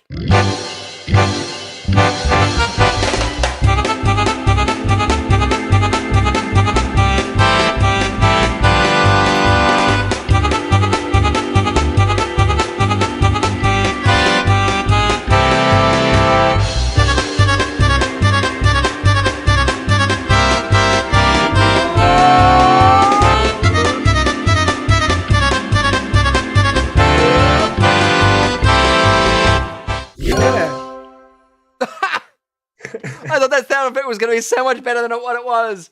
Oh dear, it's Team Lux Voco! Look at that, ladies and gentlemen. Beautiful. So that means you get the choice of your games. And I'll tell you what, because you were so lovely at coming on last minute, I'm going to double your points. So you're not only going to get 5 points, you're going to get 10 points. 1, 2, 3, 4, 5, 6, 7, 8, 9, 10. So you're now on 11 points. Woo! 11 versus Lucky 11. 12. It's neck and neck. And you get to choose which game you would like to play. I'll stick with Chronoloco. Chronoloco. Yes! Is it going to be a Chronoloco? Awesome stuff. Beautiful. We'll take down our spin wheel because we don't need that anymore because we get to go into that age-old fun game.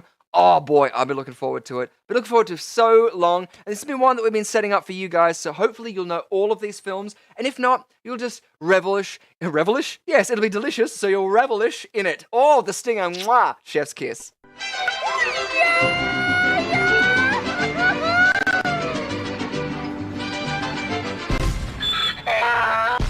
Great stuff. So we have 6 films, 6 illustrious film posters up the back here. And first of all, we want you to name what each of them are for 1 point, and then we're going to have to put them in the order that they came out in release. So, great stuff. Let's come back to our screen as you guys can quickly peruse them and jump into chat to see if you guys might know any of them just quickly off the bat there whilst I quickly throw it up into the background there. I should have done it beforehand, but we would reveal what it is, and I don't want to do that. But, here we are. Well, I have a secret little helper off to the side, too. Oh, good stuff. Yes, no, you utilize the other people in your house. Exactly. Bring them on in and ask them away. So do you know any of them? And this is just a yelling it out. So when you know one of them, yell it out. And which one? I know Beaches. Which one's Beaches? Beaches far right. So far right. So number 6, you're going to say is Beaches. Points! You got a point for that one. Nicely done as I extend it down. I'm going to say Breakfast Club. Breakfast Club is which one? Straight in the middle. Right in the middle, number 4? Yes, number 4. Yes! Points! Boom. Nicely And done. then right next to that, on the right, is The Color Purple. The Color Purple, beautiful stuff with Whoopi Goldberg as well. Far left is Fried Green Tomatoes. Fried green tomatoes, yes! Knocking it out of the park there as well with Kathy Bates. Another point for you, Lux Voco. Good stuff. Now, I don't know if you guys have any, these are all films that have been influential as well, and I loved when they came out. But Fried Green Tomatoes is a guilty pleasure of mine. That, since the second that I first watched that was just one that was just adorable and beautiful. And on the same level, the same level as Beaches. It's one of those, really moving films where you can't help but get taken away by it.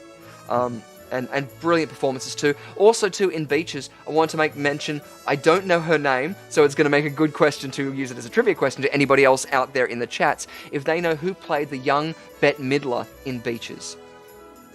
Ooh. The actress. Christina Ricci. Awesome. Do either of you guys know any of the other 2 posters that are up there? I feel like I can't say it correctly, but is that The Witches on the number 2nd? Oh, number 2nd. I love it. You're using words the way I do. Yes, points. Hey, there The we Witches, go. the Angelica Houston one. Yes. Yep. The original. Yeah. Yeah, I think it was the original. Yeah. I just don't know the third one. I'm lost. Third one, beautiful. Because of course, The Witches as well. I did have something in the back of my head to do with that, but just a brilliant film. I know what this is. War of the Roses? Yes! Nicely done, Mick! Points! Yeah. The War of the Roses with Michael Douglas, Kathleen Turner, and Danny DeVito. Great movie. Oh, such a good movie. that whole chandelier bit at the end. Oh, let's talk about cliffhangers. And then the last shot too. Like, I'm a huge fan as well of the Kathleen Turner and Michael Douglas duo, or the trio of Danny DeVito as well. We've talked in the past about Romancing the Stone and Jewel of the Nile. And this was another film, which was another guilty pleasure, which, again, I remember seeing over at my nan's place and has a sort of like, that sort of nostalgia in my head for it. So beautiful. And again, The Breakfast Club is one of those coming-of-age films which I think everyone has seen and attaches to. So brilliant stuff. Already we've got everyone out there, and already Drew Drop is getting amongst there too. We've got Phil Robinson. We've got Ceci Says. Everyone is out there as well. Sujuhara? Suhujihara? Sujihara? I'm so sorry if I mispronounced that. Sujihara? I hope I'm saying that right. If not, I will refrain. But yes, getting in there as well. Getting in there with Fried Green Tomatoes, Breakfast Club, Beaches, Phil Robinson with an Olay, War of the Roses, The Witches. The second was The Witches, the original, yes. Color Purple. Mayim Bialik played Bet's younger version. So yes, she was the same actress who was from Blossom, exactly, yes. And not only that, go on to play Amy Farrah Fowler in The Big Bang Theory. The Big Bang Theory, exactly. That was the one. So yeah, she had a lustrous career. And again, Blossom. I remember that TV show. My sister would watch that all the time. The hats. Oh, the hats. Yeah, I think I still have a couple of Blossom hats. Oh, great. Awesome. Perfect. Good stuff. And Phil Robinson as well, jumping in there as well with War of the Roses. Beautiful stuff. Awesome. But that's not only because so far we have Lux Voco on 14 points and John Latham on 15 points. It's still 1 point out there. And now we're going to put them into their chronological order because they're currently chronoloco. So which order did they get released? So we can move these all around like that. Yeah? So feel free to rule them around and we can put in different orders. So if Mick, you want to have a different order than John, we can record those and allocate the points thusly. 1 point for the correct position. Okay. Fried Green Tomatoes stays where it is. Okay, so you're going to keep Fried Green Tomatoes where it is? Breakfast Club right behind it. Right next to it? Yeah. Then I'm going to say Color Purple. So say again. I feel like I'm messing myself. Sorry, the Color Purple third. Yeah, Color Purple. Yeah. Then I'm gonna go Witches, War of the Roses, Beaches. Witches, War of the Roses, Beaches. Nice, beautiful. Okay, that is your that's your thing. I was gonna think I'm gonna take a screenshot. Why not? Let's do it. Bam. Done. Writing them down. Thank you. Good. Awesome. Yes. Prepared. Good. So that is John's. Come on, Lux, change them up. Nice. Lux, would you like to change anything around? Oh, yes. I have no idea where they go, but let's do this. I'm going to go Witches at first place. Witches first place. Nice. I think Breakfast Club. Breakfast Club next. Yep.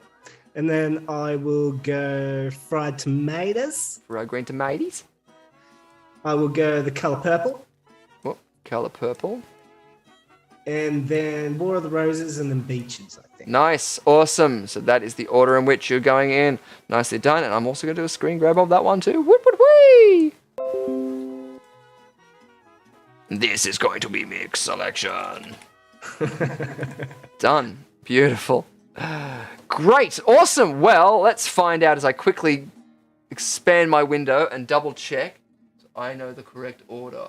I know the correct order. That's right. We went through this before just to make sure I wasn't being the wrong one. Of course you do, Ree. Exactly. Yes, of course I do. Okay, good, awesome, sweet. So I'm pretty sure I know which is coming first. So good, a point each. So make sure, Ree, you record who gets the first point for each of these because it's now locked in. If you want to get your chat in there right now, this is your last chance to do it before it's going to be locked in for you too, so you could help them. And if you guys want to switch any of them around now too, you are more than welcome. This is your last chance to switch any of them around. John, do you want to switch any of them around? Committing. Let's go. Committing to it. Good, awesome. And Mick, same thing. Lock it in. Locking it in. Beautiful stuff. Awesome. Well, our first film, what was it, Ree? It was The Breakfast Club. Yes. Released May the 2nd, 1985. Beautiful stuff. And then coming up next, what was it? It was... The Color Purple? That's right, The Color Purple, the 26th of June, 1986. Beautiful stuff there. Oh, nicely stuff. So no points thus far. Is that right? No points thus far. Oh, boo. That's all right. There still could be some more points to be made up because next up we have... What was next? Beaches. Beaches, that's right. Yeah. That was released January 13th, 1989. Releasing the same year was... The same year was War of the Roses. The War of the Roses! Nicely done. Beautiful stuff. And before we go on, is there any points to be allocated yet? None so far. None so far. No, all good. I'm just keeping on talking because then what is the next film to come out? Well, the next one to come out was The Witches. The Witches, that's right. And that came out on August the 24th, 1990. Which leaves Fried Green Tomatoes coming in 6th place. Right. And that's December the 27th, 1991. So nicely done, everybody else out there who got the points. Did anyone get the points here, though? There were no points. No points in this game of Chronoloco. Nothing has actually happened in a Chronoloco yet. I know, the first time. It's First good. time. We're the winners of the losers. Exactly, yeah. I feel No like giving points you is my favorite points. Yes, no points. Yeah, I like it. You're doing the opposite way of playing. I like it, Mick, tonight. Yeah, you're going for the lowest score, which is kind of like I want to have a go on one of the spin wheel options to be like race to the start or something, where it's like now whatever points you have to try and get to 0. So and whoever's the first to 0, you have to wins or something. I don't know. And I don't know how that would work out. Whether it means that if you get an answer right, you would lose points because that technically is what you would want to do. But I don't know. But one of the other things I want to show you guys is some new widgets that I've been playing around with because we've got plenty out there. And this is going to be our 8-ball. So I played with this before, and I thought we would bring it up to show it off, and hopefully it might work. So our 8-ball is up there at the moment, and we can ask it a question. So, John, why don't you ask it a question? Ask away.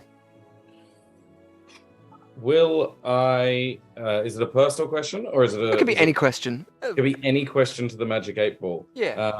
Ask the universe. Will I see electric cars be commonplace in my lifetime? Nice, let's find out. Let's go for it. Very doubtful. It's a good time to mention, actually, that this is your last episode because you're passing away tomorrow. Very worried. Yes. Oh, well, that's not too optimistic, but let's leave it up to another optimism so that, Lux, you can ask a question. What would the question be that you would like to ask the universe? Magic 8-ball. Will I lose more points? Will he lose more points? Great question. Science point to yes! Yes.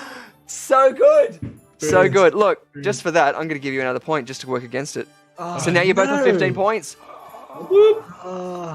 Anything can happen. Anything can happen here, ladies and gentlemen. Good. So yeah, we have an 8-ball as well. So you can always ask the 8-ball. And in our final round as well, you can as well ask the expert, which is our Quiz Arena queen, Rhiannon Elizabeth Irons. She wrote the last round's questions, 10 questions of multiple choice. So feel free to ask her for a 50-50. Also, reach out to her. We're very giving for compliments, so you can even win points that way. So yeah, that's up for our last round. How are you feeling though, Mick? You feeling pumped? I'm pumped, sir. You are pumped? Pumping. Good, awesome. Gulfiends is dying, at least in the morgue, which is good to see. It's the place to be, at least the place to do that. Good stuff, fantastic. So points are thus 15 and 15 for Lux Voco and John Latham. Nice! Woo! Confetti. Woo. Yay, awesome. Yay. And this might be a good time to take down that in the background there. And actually to get a little bit of indulgence that we have from one of our international guest quiz masters. So we had them on last week, and so they're going to be tuning in all the way from Germany to be asking us a question in this game of Pop Quiz with Hot Shots.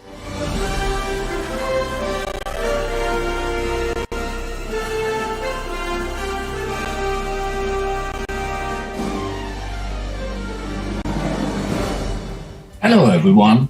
My name is Gilles. I'm a voice talent in Germany, known for dubbing movies, for commercials, documentaries, and other things in the media business. Ich habe Gäste. Okay, es ist Freitagabend, war eine lange Woche. Ich weiß, dass du gestern... So lecker! Daisy, deine Mutter und ich wollten auch gerade mit dir reden. Today I brought you a few questions about German movies.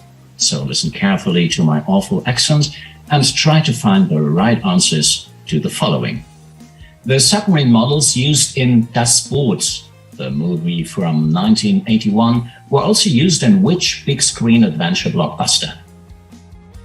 Ooh, so the submarine models used in Das Boot 1981 were also used in which big screen adventure blockbuster? I want to say Pearl Harbor. There you go.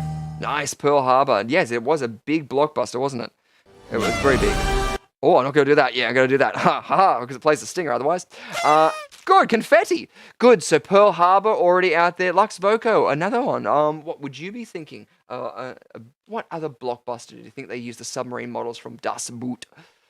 I'm just trying to think of submarine movies. I know there's Red. There's a movie that starts with red. The word red. Red. With Sean Connery. The Hunt for Red October? Yes. There we go. Lock it in. So you're going to hunt for Red October. Nicely done. Beautiful. Anybody else in the chat there? Get in there. Oh, yes. Down Periscope. Oh, I love that. Down Periscope's such a great underrated comedy. Oh, yeah, same. I love that one. So was it McHale's Navy as well as spring to mind? Sergeant Bilko. Yep. Oh, so good. Awesome. So feel free as well. You can reach out and grab any of the ones that mentioned out there in the chat. This is one that will only be awarded to the person who mentions the right answer. There's no points off for an incorrect answer. Only from this point on, we're going to be using points off methods. So yeah. What are you going to be sticking with those ones, or are you going to be changing it? I'm going to stick with Pearl Harbor. Let's go. Stick with Pearl Harbor. Awesome. And same with you, Mick? Yeah, I'll stick with it, even though it's not a blockbuster. I don't think it won any awards, but let's go with it. Nice, awesome. Submarine? Ooh, maybe, Madame Macabre, maybe. Let's find out, because Gilles over in Germany might be able to tell us the answer, if we're polite and I can find the little scene, to ask him again. So, Gilles, what was the answer? Indiana Jones and the Raiders of the Lost Ark. Oh!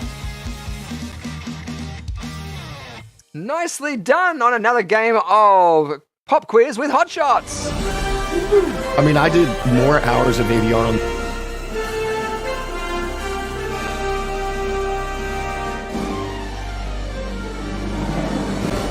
Nice, awesome stuff. So unfortunately, no points there.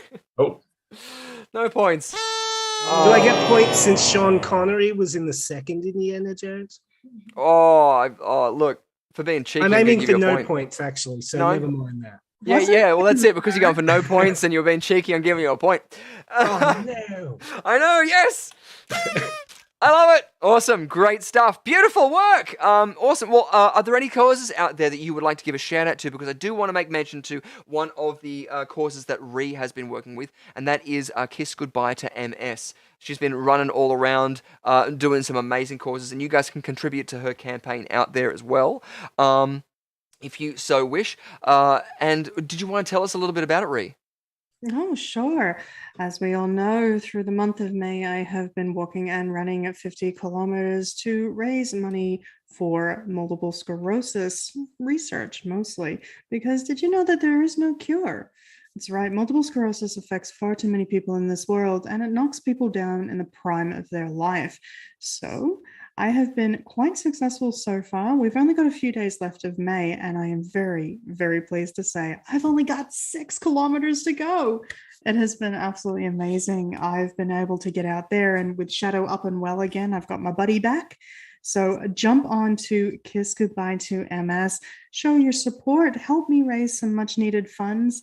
I must admit I've been slacking updating my page, but I've been doing so throughout social media. So you can catch me live on Instagram more often than not these days, or jump onto Twitter where the updates are flowing quite freely. But we got 6Ks to go, guys, and then we're there. This has been amazing. So thank you to everyone who has been joining me on this journey so far. Woo! Such a good cause, and you're such an amazing person for doing it. Like, you're an amazing person anyway, which we knew here at Quiz Arena because you are the queen after all. But like, to see what you've been doing and keeping up with it is amazing. So such a good cause, and huge shout out to you too. Beautiful. So thank you for that. And yeah, we're going to keep us updated with it. Now, the links, I think, to that are in the video description, so you can get out there and support Rhiannon Elizabeth Irons too. So get in and amongst that. If not, you can go to the website, which is kissgoodbye2ms.org/fundraiser/Rhiannon Irons. So yeah, or just go into the search down there and look up Rhiannon Irons, and you can contribute straight to her. So fantastic work there. And already they've raised $63,564 for MS research in Australia. So they're a fantastic cause. So get out there and support them too. And also Ree, because you're amazing. Beautiful stuff. Awesome. He was in the third, not the second. Should I take that point away, Phil Robinson? I feel like you're right. He was. He was Okay. in the Last Crusade, not in Temple of Doom. But he wants to lose points. He wants to lose points. Yes. So he's going to get double points. He's caught me in my own game. Exactly. You're on 18 now. Oh, no. Beautiful. I love it. Good to see. The points don't matter here, which is all good and fun. There's the link as well in the chat too, so you can get amongst that and support Rhiannon Elizabeth Irons in her quest for ridding MS in Australia and around the world. Great stuff. Awesome. Well, it's going to be about that time for us to get into another game of that weekly fun time, where if you've seen Ghostbusters, you can use your ESP and join in as we play the game Venkman Burn in Hell. Here you have.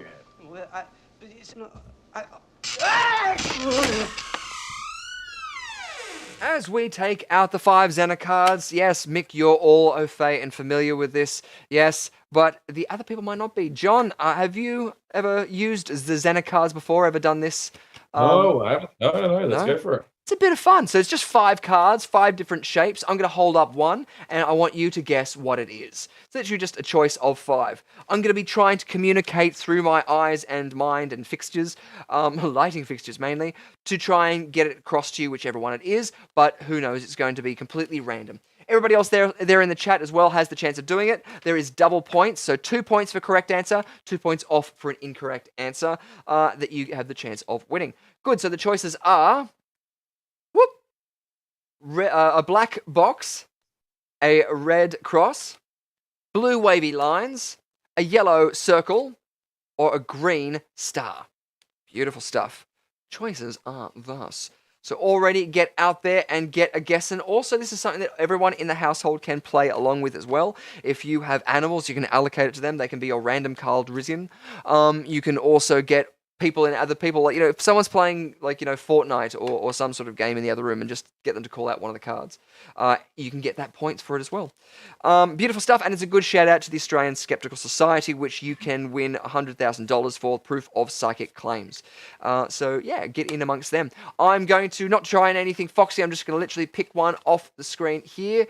Awesome. And I'm going to hold it up like this. Make sure it's the right way around so that you don't see it. Beautiful. And I'm going to communicate it thus. Yellow circle. Beautiful stuff. Yellow circle already from John, what I think it was. Yep. Nicely done. And Lux, what were you going to say? I'm going to go with a red cross for 1 point, and then a green turtle for -5 points, please. Okay. I wish I had, prepared for that. I need these, picture cards where it's just yes, a green turtle. I was like, you lose, but because I was thinking as well, we should have flip so that if you get it wrong, you get 2 points. If you get it right, you lose 2 points. But I don't know. I can't really remember what's going on anymore. So I'm communicating it still to you guys. You've got yours in there as well as I read out the people in the chat. The coroner says that it's the green star. We've got red cross, black box, yellow circle, wavy lines, green star, black box, green star, wavy lines. Beautiful stuff. Awesome. We'll be here all night if I read them all out, but I'll just go that far. Awesome work. Last one. Let's find out what Shadow knows. Rhiannon, what does Shadow say it is? Alrighty, well, I have my deck here. Woo. Shadow, darling, come select one. Kimlin. Come on, old man. The puppy You gonna go for that one? This is your card? Okay. Shadow is, was it a golden retriever, is it? Yellow lab. Yellow lab. Sorry, it's not a minion, is what I was trying to get at. People who haven't seen before, it's not just like, someone chained to the ground and that's the height that they're at. I don't know. He tends to do a bit of dirty work for me every now and then. But he loves jumping in the rain and puddles. He's filthy. So you're going to say the yellow circle. Nicely done. Beautiful stuff. Well, I hope you remember the answers because I can't remember. Let's go into finding out what it is as I reveal that it is the blue wavy lines. Yay! I know, yeah. Who out there got that? Did you get the blue wavy lines? Anyone? Wavy lines. Go Robinson! Got it, and Madame Macabre. Madame Macabre. Nicely done. Anybody else? I think that was it. I think that's it for the wavy lines, yes. Yes, confetti just for you. The coroner was already shouting green star when the stinger started, so well done to the coroner. Nice. And selections. Did anyone select the blue wavy lines? No. No, good. So now Lux Voco is on 20 points, losing, and John Latham is on 13 points with, 13 points, yay! Woo! Because I'm still imagining that Lux Voco is in like a negative. It's this weird sort of like anti-score thing I'm doing, so I'm still technically thinking that John's ahead, which is weird. We'll find out though in the last round. Because we're about to go into that. If there's anything that you guys would like to make mention before we do go into our final round. No, I had a blast. Thanks for having me on. Woo! Awesome. It's been a blast, my pass. Thank you so much. It's always so good reminiscing, but also hopefully you guys enjoy this too. And I love the fact that you keep changing your backgrounds. Oh, it's literally just as I did it. You changed it. Hey! Oh, it was amazing. That was brilliant. That's how well it works here at Quiz Arena. It's all magic. Good stuff. Awesome. Well, Mick, what are you working on at the moment besides the intro there? I noticed that there has been some of the challenges that you've been working on with the Corridor crew. Yes, definitely. Working on the new intro, a bunch of different projects, actually. New music. Let's see, what else have I got sitting there? So much that I can't contend or keep up with it all. Yes. Well, I've done a little bit of a timing thing, which we might even show off to some of the Patreon members after this if they want to subscribe to the Under the Covers tier and watch Under the Covers. We will be doing another raunchy review right after this. But during that, we might show off, something that we've been working on so far. It's just some of the time cues and some ideas and stuff. If you're happy with that, I don't want to go so far, but I think it'd be beautiful and I think that it'd be so good. Some of the options out there. It's going to be good fun. So join us along for that one as I press start and we're starting on our quiz. I'm going to bring up our backboard. Good stuff. So we still have about a minute to go till we are out from it. Beautiful. I still have tutorials in the works, by the way. But I'm working on so much content that as soon as it comes out, you're all going to be like so taken aback. You're going to fly out of your chairs. Seriously. Wow. Awesome. Fly out of your chairs. Straight out. Like a slick little pickle in the sun. Exactly, not like a mouse. No. Exactly. Oh, so cool. Beautiful stuff. Well, yeah. Is there anything out and about, something that you guys would like to promote? Anything that you've seen recently? Or I know that we had the Sydney Festival. We had the Theatre Sports All-Stars, but there's a whole bunch of other people who are doing some shows. Mick Gosden's girlfriend also has a show at the Sydney Festival too. So you can get out there. Mick Gosden was a previous guest that we had here on the past, a filmmaker who's doing a whole bunch of stuff out there too. And yeah, any place as well that people who want to see you, because John, you are an actor, so if there's a place that people can see your show reel or anything like that, would that be Instagram? Yeah. Look, I think if you just type in Jonathan Alexander show reel on YouTube, I think it pops up. Bit of an old one, but yeah, there's a couple of things on that. Beautiful. One of the last things I did was a Legends of Tomorrow episode. Yes. So that you can find me then. I should really know the dates of the. No, it's all good. That's beautiful. Well, yeah, we'll have a bit more of a chat afterwards because that's a show that I personally love and adore. Hey, there you go. Exactly. As we go into our Quiz Arena Live tournament, play along at home.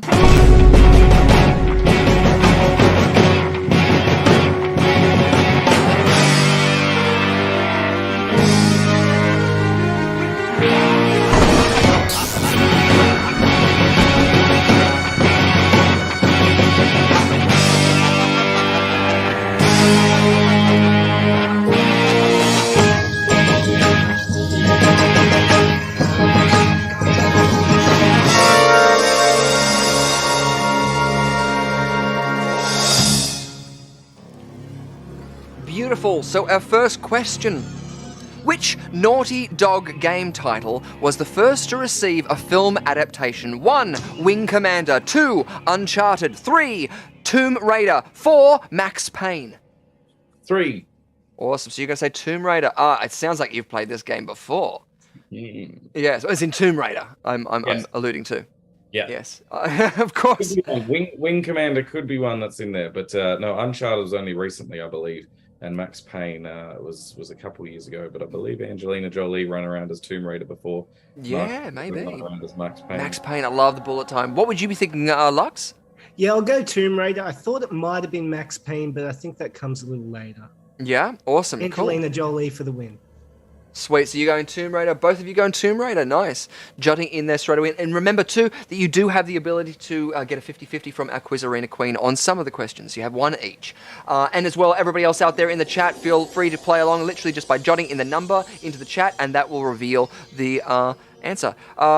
Good, awesome. So, number 2 was our answer. Uncharted, Darren, Gulfiends, Marnie, Drew Drop, and Sezzy all got it right. Awesome, fantastic, interesting that you didn't think of that. Uncharted is the only game there that was done by Naughty Dog. Oh, Pay attention to the question, Trick Jonathan. question. No, Trick question. terrible. I was just like, video game adaptations. I know this. Here we go. Yeah, no, beautiful.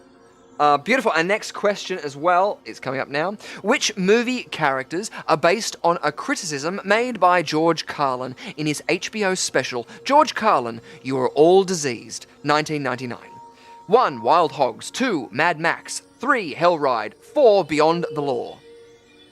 Good, awesome. So, George Carlin, another fantastic comedian, since passed away, and the world is all the worse for it. Came up, I think, with the words you couldn't say on TV, which we won't say at the moment because the internet still has similar sort of rules and we want everyone to see it. But what would you guys be thinking would the answer to this be? I'm going to go with Mad Max. You know, with Mad Max, I was about to say it's already been mentioned tonight, so it might be a good horse to ride.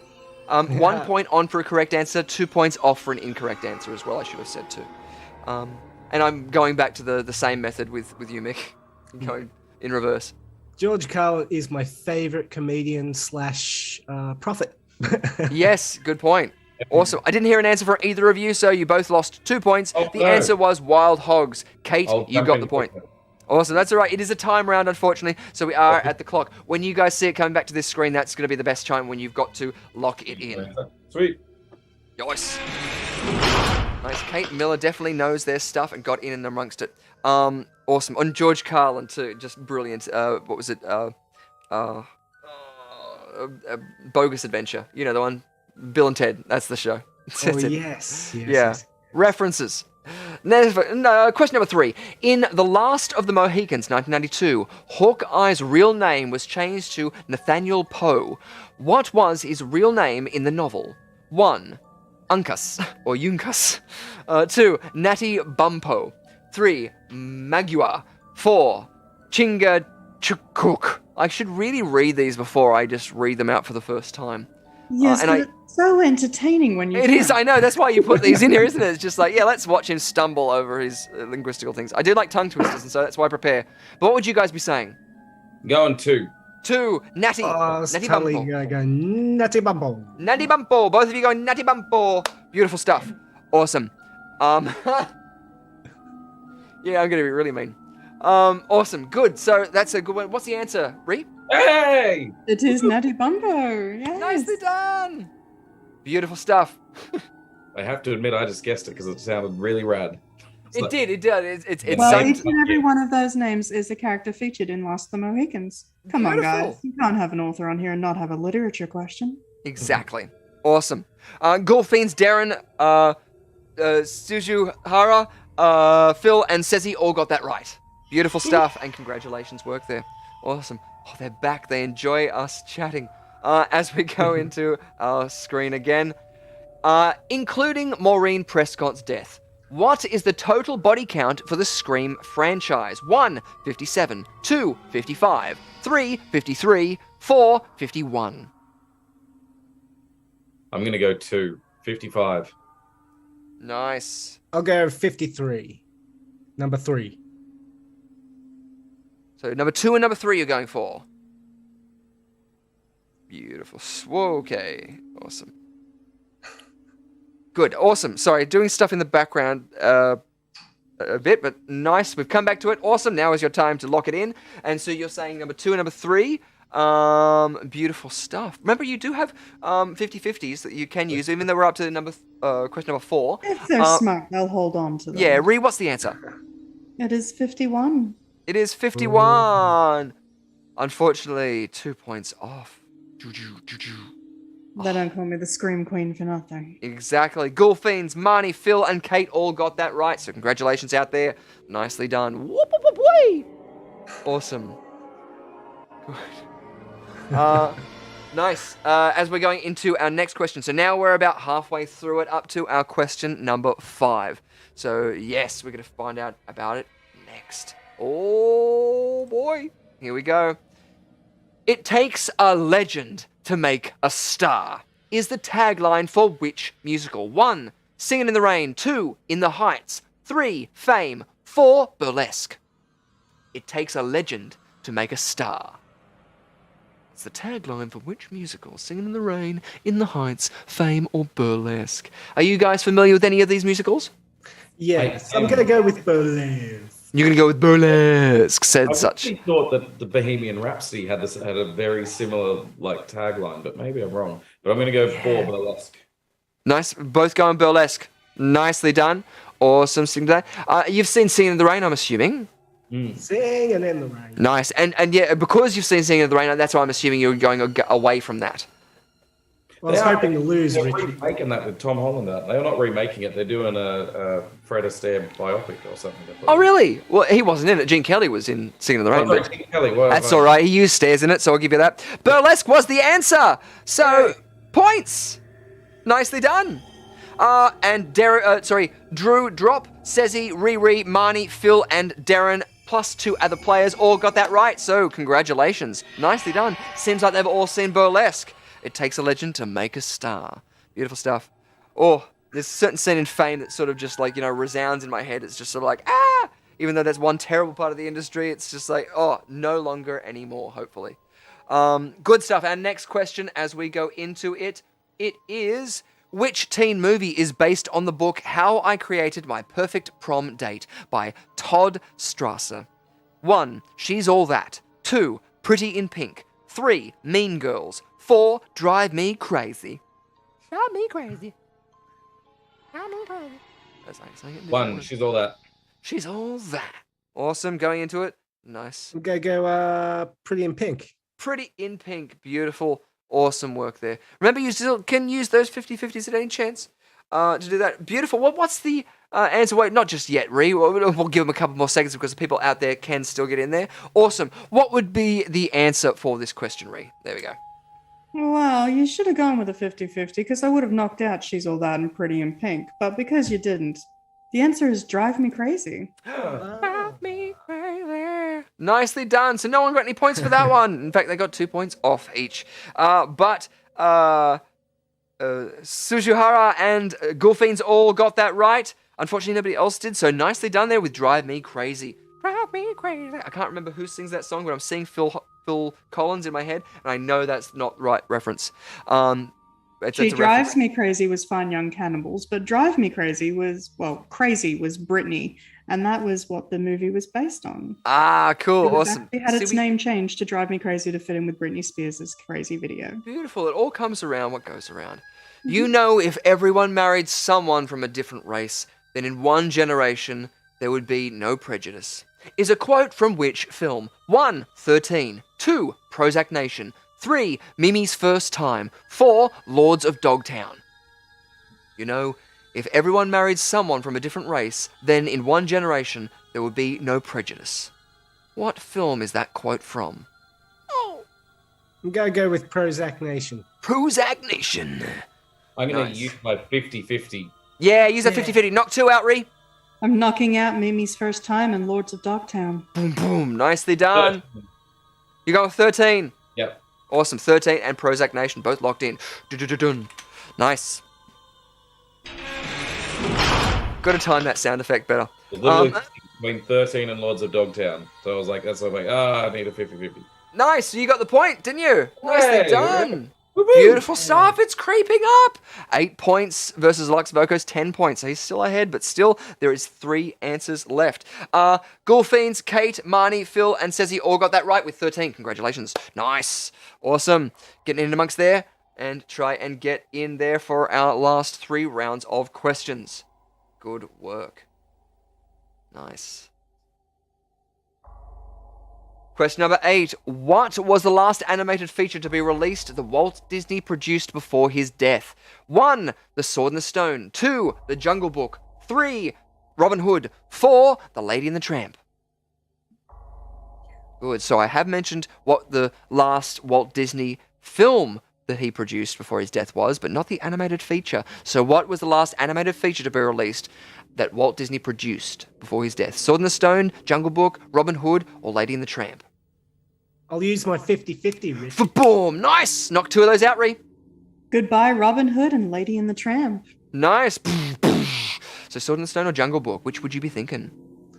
Gotta go with Sword in the Stone. I'll go with Jungle Book. Nice! Nicely done. Sword in the Stone and Jungle Book, and they are locked in. Beautiful, as we find out what is the answer, Ree. The answer is The Sword in the Stone. The Sword in the Stone! No, I got it right. So Mick got it! Fun fact, Nicely though, done. The Jungle Book was actually in production when Walt died. So it was kind of a trick question. Yeah, it's one of those sort of things. Sujihara, Marnie, Phil, Darren, and Drew Drop all got that right with Sword in the Stone. Nicely done. Another film like Robin Hood that reused a lot of the animation cells from previous works, which we've shown a couple of times. Actually, in one of our Patreon videos, I think we showed the animation process and how they had the comparison there too. Great stuff. Question number 9, our penultimate question. Beautiful stuff. Crossroads from 2002 was a box office failure in the USA, but was one of the highest grossing movies of all time in what nation? 1. Japan, 2. England, 3. China, or 4. Australia? The Crossroads was one of the highest grossing movies of all time in what nation? Japan, England, China, or Australia? Gotta go Australia, mate. Australia, mate. Australia, mate. Big in Japan, so I'll go to 1. Nice. So you're going to go 1, nice, Japan, and Australia. 4. Beautiful stuff. Awesome. As they have locked it in, we might find out what that answer is. What is it? It is Japan. It is Japan. Nicely done. Was that Johnny? Yep. Nice points. Ooh, 7 and 9. And Creep up there somehow. Ghoulfiends, Phil, and Sujihara got it. Nicely done. All in Japan. Nicely done. Fantastic work there. So yeah, John's got 7 points. Lux Voco's got 9 points, and we're up to our last one. And I'm telling you what, I'm going to double the points. In fact, I'm going to give it, the chance of 4 points so anyone can win. Ooh. Awesome. Anyone? Is that negative 4 points for me, though? Yes. Ah, good. I don't know how. It's somehow It like really I'm thinking turns things on their head. Yeah, some way which we can flip it. I don't know. Our last question, ladies and gentlemen. In The Pink Panther from 1963, who dubbed the dialogue for Claudia Cardellini as she could not English? 1. Sophia Loren. 2. Gail Garnett. 3. Bridget Bardot. Or 4. Audrey Hepburn. And do apologise again, like always, about my pronunciations.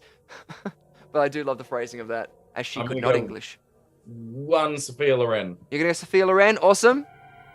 Sophia Loren, lock it in. Nice, both going for Sophia Loren, locking it in. No Audrey Hepburn, no Gail Garnett, no Bridget Bardot love, all for Sophia. Nice, with the chance at flipping it. This is the last one, ladies and gentlemen. So yeah, still 2 points off, but 4 points for a correct answer. Yeah, we're gonna find out. What is our answer, Ree? It was New Zealand's Gail Garnett. Gail Garnett! Oh. Nicely done. No points, though, to anybody else out there. But Darren, Sujihara, and Madam all got that. Nicely done. Right in there. But unfortunately, 2 points off. And it does not change the scores. No! All that chaos did ensue. But let's go into our leaderboard and find out who this week is our Quiz Arena champion on our live reacting leaderboard. I'm trying to fill all this time so it has time to load. And it's just not working. Again, the trials and tribulations of live TV. There we go, ladies and gentlemen. Our winners this week. In 10th position, Madame Macabre with 1 correct answer. 9th position, Riri with 1 correct answer. 8th, Kate Miller with 3 correct answers. 7th position, Drew Drop with 3 correct answers. 6th position, Says He Says with 4 correct answers. 5th position, Darren with 5 correct answers. 4th position, Marnie Alton with 5 correct answers. 3rd position, we have Phil Robinson with 6 correct answers. In 2nd, we have Suzuhara with 6 correct answers. And coming in 1st, Gulfiends with 7 correct answers. Nicely done, Gulfiends! Congratulations! Woo! Happy Beautiful. birthday! Winner chicken dinner. Da, da, da, da, da, da, da, da. Nicely done. Yay! You get all the accolades that you get to lord around the morgue. Lord around the morgue, there you go. That needs to be a t-shirt. I feel like there's another good merch drop. All black with someone dropping a coffin. Oh dear. If you actually, that's a good shout out. You'll know when you watch it, but there's a good show on Netflix. I think it's called I Think You Should Leave. It's a very funny, very silly comedic show, just like sketch comedy. I think the episode 2, there's it takes the piss out of a show about like, you know, we'll give you money, like a Dragon's Den sort of thing. And it's just this woman who got all of her money because of an accident she got involved in with a Macy's Day Parade. She's like, I got all my money because I got attached to the giant big boy inflatable, and now I get to claim, and you can invest in my money. And I love wine. It's very funny. My toilet bowl is black and full of wine. Anyway, very funny. I think you should leave. I think you should check it out. On Netflix. Great stuff, but thank you for everybody else out there in the chat who have played along. Brilliant work out there, and it's so good to see. How are we at time? Are we over? Are we fairly over? It is almost 10. Almost 10, so yeah, we're pretty far over. Mm-hmm. Darn! I wanted to do something that might have been able to swedge the points because it's so close, but I think because of our time, we might have to leave it there because we have to call up Under the Covers, don't we? In just a few minutes, we will do that because we are going to announce our winner so far. Unfortunately, we didn't get up to the points. On 5 points, we have Jonathan Latham.jpg on 5 points. Congratulations! Woo! Yay! And of course, Lux Voco, you win on 7 points! Yay! Woo! Awesome work. Yay. Now, have you won before? I think so, but I probably don't didn't know. to. Yeah, because there might have been one of those sort of things, but he has. So 2 wins under your belt. When we have a live show, who knows? You might be, you might be put into a position that's precarious. Good stuff. But thank you. Under the covers, sweetie. Under the covers. Exactly. We've got to keep it under the covers for everybody else as well out there. But hopefully you guys will be able to join us as we go under the covers in just a few minutes at 10:30 on Patreon, available for our Patreon subscribers with our raunchy reviews. But before we do that, Mick, is there anywhere, how can the beautiful people out there in the chat and in the YouTuberverse find you and what you're doing? At Lux Voco, everywhere. Everywhere! Everywhere. Or anywhere you want to look for me, at Lux Voco. I might be there. Beautiful. Yeah, check out Lux Voco. The description is in our description. The actual handle is in our video description, and also it's written up there on the screen right there. But jump over there onto Instagram or to Twitter and check him out. Great stuff. And what about you, John? Where can the people find you? Literally just John at JPG, Instagram, and yeah, that's about it. I don't have too much, but yeah, stay tuned. There might be some stuff coming up next year. Beautiful stuff. Yeah, we didn't get a chance to go into what was the Legends of Tomorrow and stuff like this, but you were in an episode of that and things. Yeah. That was when you were over in Vancouver, I'm assuming. That is, yeah. So heading back there in about 10 days. So yeah, we'll just see where the world takes me. So, cool.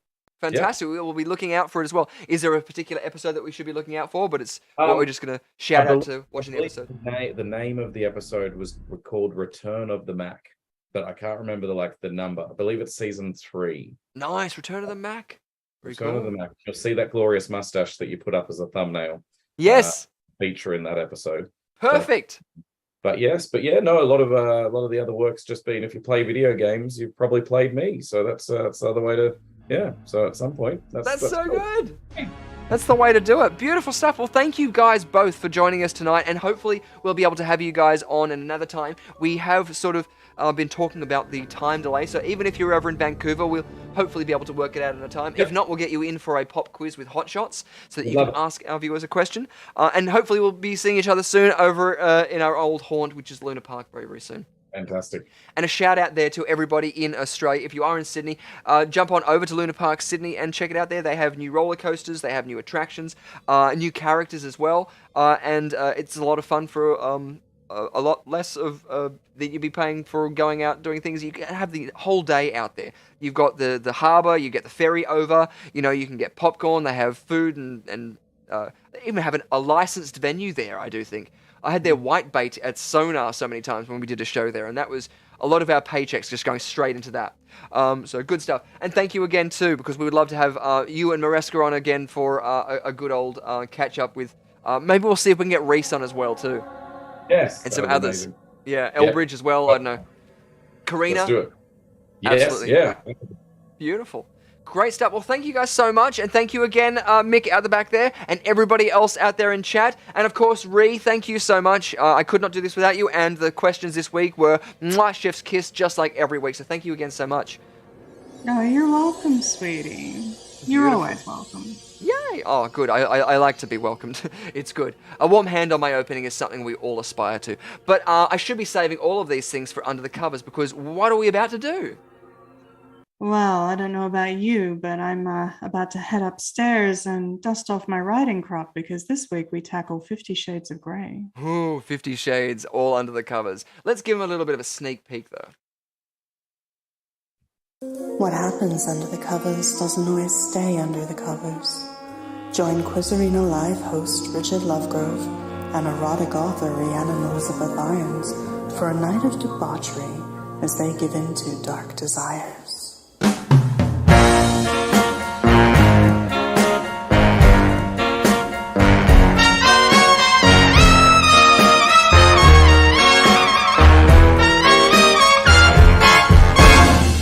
Have to do is subscribe to the Under the Covers tier on Patreon, and you can join us for our raunchy reviews right after this, where we have a very salacious one, and I think a lot to talk about.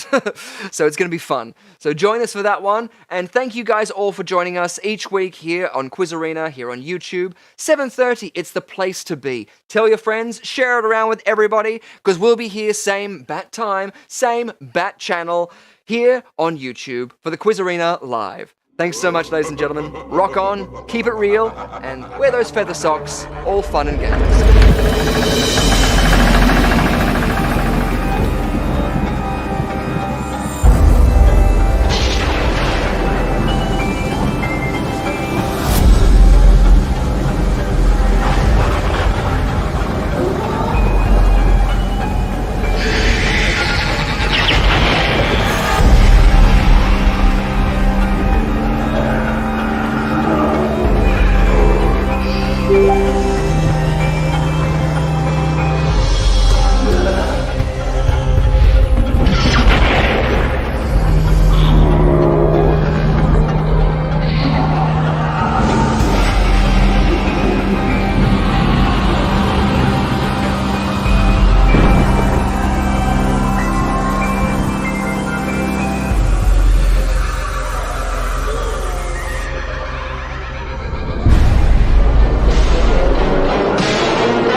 The sun never sets on those who ride into it. We just gotta keep going.